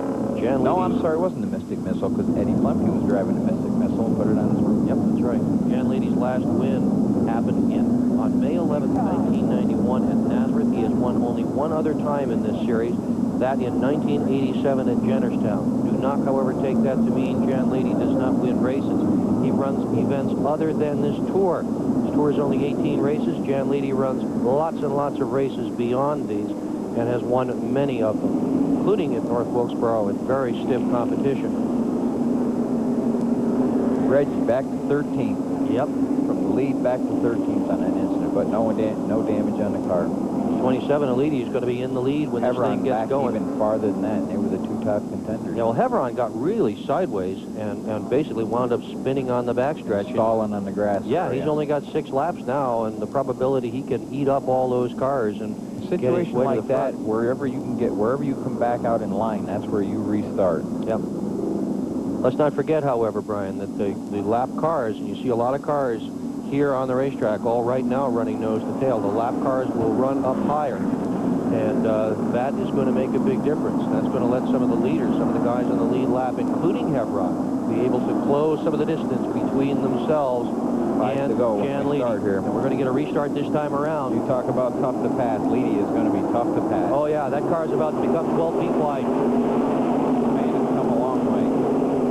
Look at this going into the first turn, 3 wide. Fuller takes second spot. Stefanik running in third. Look at this, 3 wide down the backstretch. Leedy, your leader. Fuller on the low side. Stefanik up high. More to go. Brand new car in the lead. Leedy's one of the best guys at blocking in a division. Look at Stefanik on the high side. Stefanik has gotten it done on the high side. Here comes Fuller on the bottom. Hard to block the whole one. Yeah, you can't do it. On a racetrack like this, it's hard. Leedy has gone from the lead to third spot in 1 lap. Stefanik, your leader. He has won here before. 3 to go. Yep, his car owner has never finished on the lead lap of one of these events, and he is dropping down low trying to break the draft. Fuller made the move right with him. Yep, 2 to go this time around. Stefanik, your leader, takes the 2 to go signal right there. Watch this, into the first turn. Break the grab. Fuller under him in the first turn. Whoa, little contact there. Little contact. I saw a little smoke there. Yep. Well, these guys know they're on television too, and they are going at it. Whoa, strong in the bottom. Boy, he almost lost it there. Yep. Could have been a little contact there. That was the key right there, though. I don't think he can gather him back up. No, I don't think he can either, but we'll see. We're into the second turn of the last lap. Fuller not able to gather up the momentum after that contact. 44. Mike Stefanik, who won the pole, is in the third turn, coming out of the fourth corner. Mike Stefanik will win. Trouble in the race all the way from the rear back to the lead. Yep. Fuller's going to take second. Lee is third. Fans got their money's worth today. Oh, I'm going to tell you what, that was some race. Wow. Mike Stefanik, his second win here at Richmond International Raceway. First time winning here with car owner Mario Fiore. I'm going to tell you what, that was more than car, that was more than engine. If you want to know if a race car driver makes a difference, you just saw a terrific demonstration of that. That was a lot of heart and a lot of desire and a lot of drive. Yep. Mike Stefanik pulls He is into one victory happy lane. guy. Yep. And rightfully so. And as Stefanik pulls into victory lane behind him, and undoubtedly dejected, Jeff Fuller pulls into the pits. We'll be back with a victory lane interview in just a moment. Randy Pemberton is with him. Mike Stefanik, the entire field here put on a great show, but you come from the back to the front. I mean, he had a great race car, great engine, but you did a heck of a job today. Well, thank you very much. You know, we had a serious problem with some air guns on the stop, and we really got behind. And then when I left the pits, the clutch wouldn't work properly. The clutch was fine. It's the linkage, the hydraulic clutch wouldn't disengage the clutch. So it was real hard taking off on restarts, but I'll tell you, I mean, I bounced it off the wall over there. That was one exciting race. I'll tell you, I usually I'm, you know, pretty collected by the end of the race, but I'll tell you, I had no idea who was going to win that race. I'll tell you, I had no idea how really fast you guys were. Standing down here and watching you guys driving in the corner, it is amazing. It's unbelievable how fast you go into these corners. Yeah, it can get kind of scary when, you know, you send it in there and the guy holds you real tight, so he doesn't give you, they don't cut you much slack, you know, but there are a lot of good drivers in this tour, so you can bump and grind, and we just had one exciting race. I'd like to say hi to everybody back home, and my two daughters, Nicole and Christine. Hi. Thanks. Nice job today. Congratulations. I'm sure we'll see you in victory lane many more times this year. Dick Berggren? He's usually a pretty collected guy, but not today. He sure deserves to have the enthusiasm and the emotion that he is experiencing. Right behind him, incidentally, just on the other side of pit wall, is Jeff Fuller and his crew watching what is going on and seeing how close they really came. Here's your finish. Mike Stefanik, your winner. Jeff Fuller, second. Jan Leedy finishing third. Eno Wisco was fourth. Doug Havron, fifth. For Brian Ross, Randy Pemberton, I'm Dick Berggren. So long from Richmond.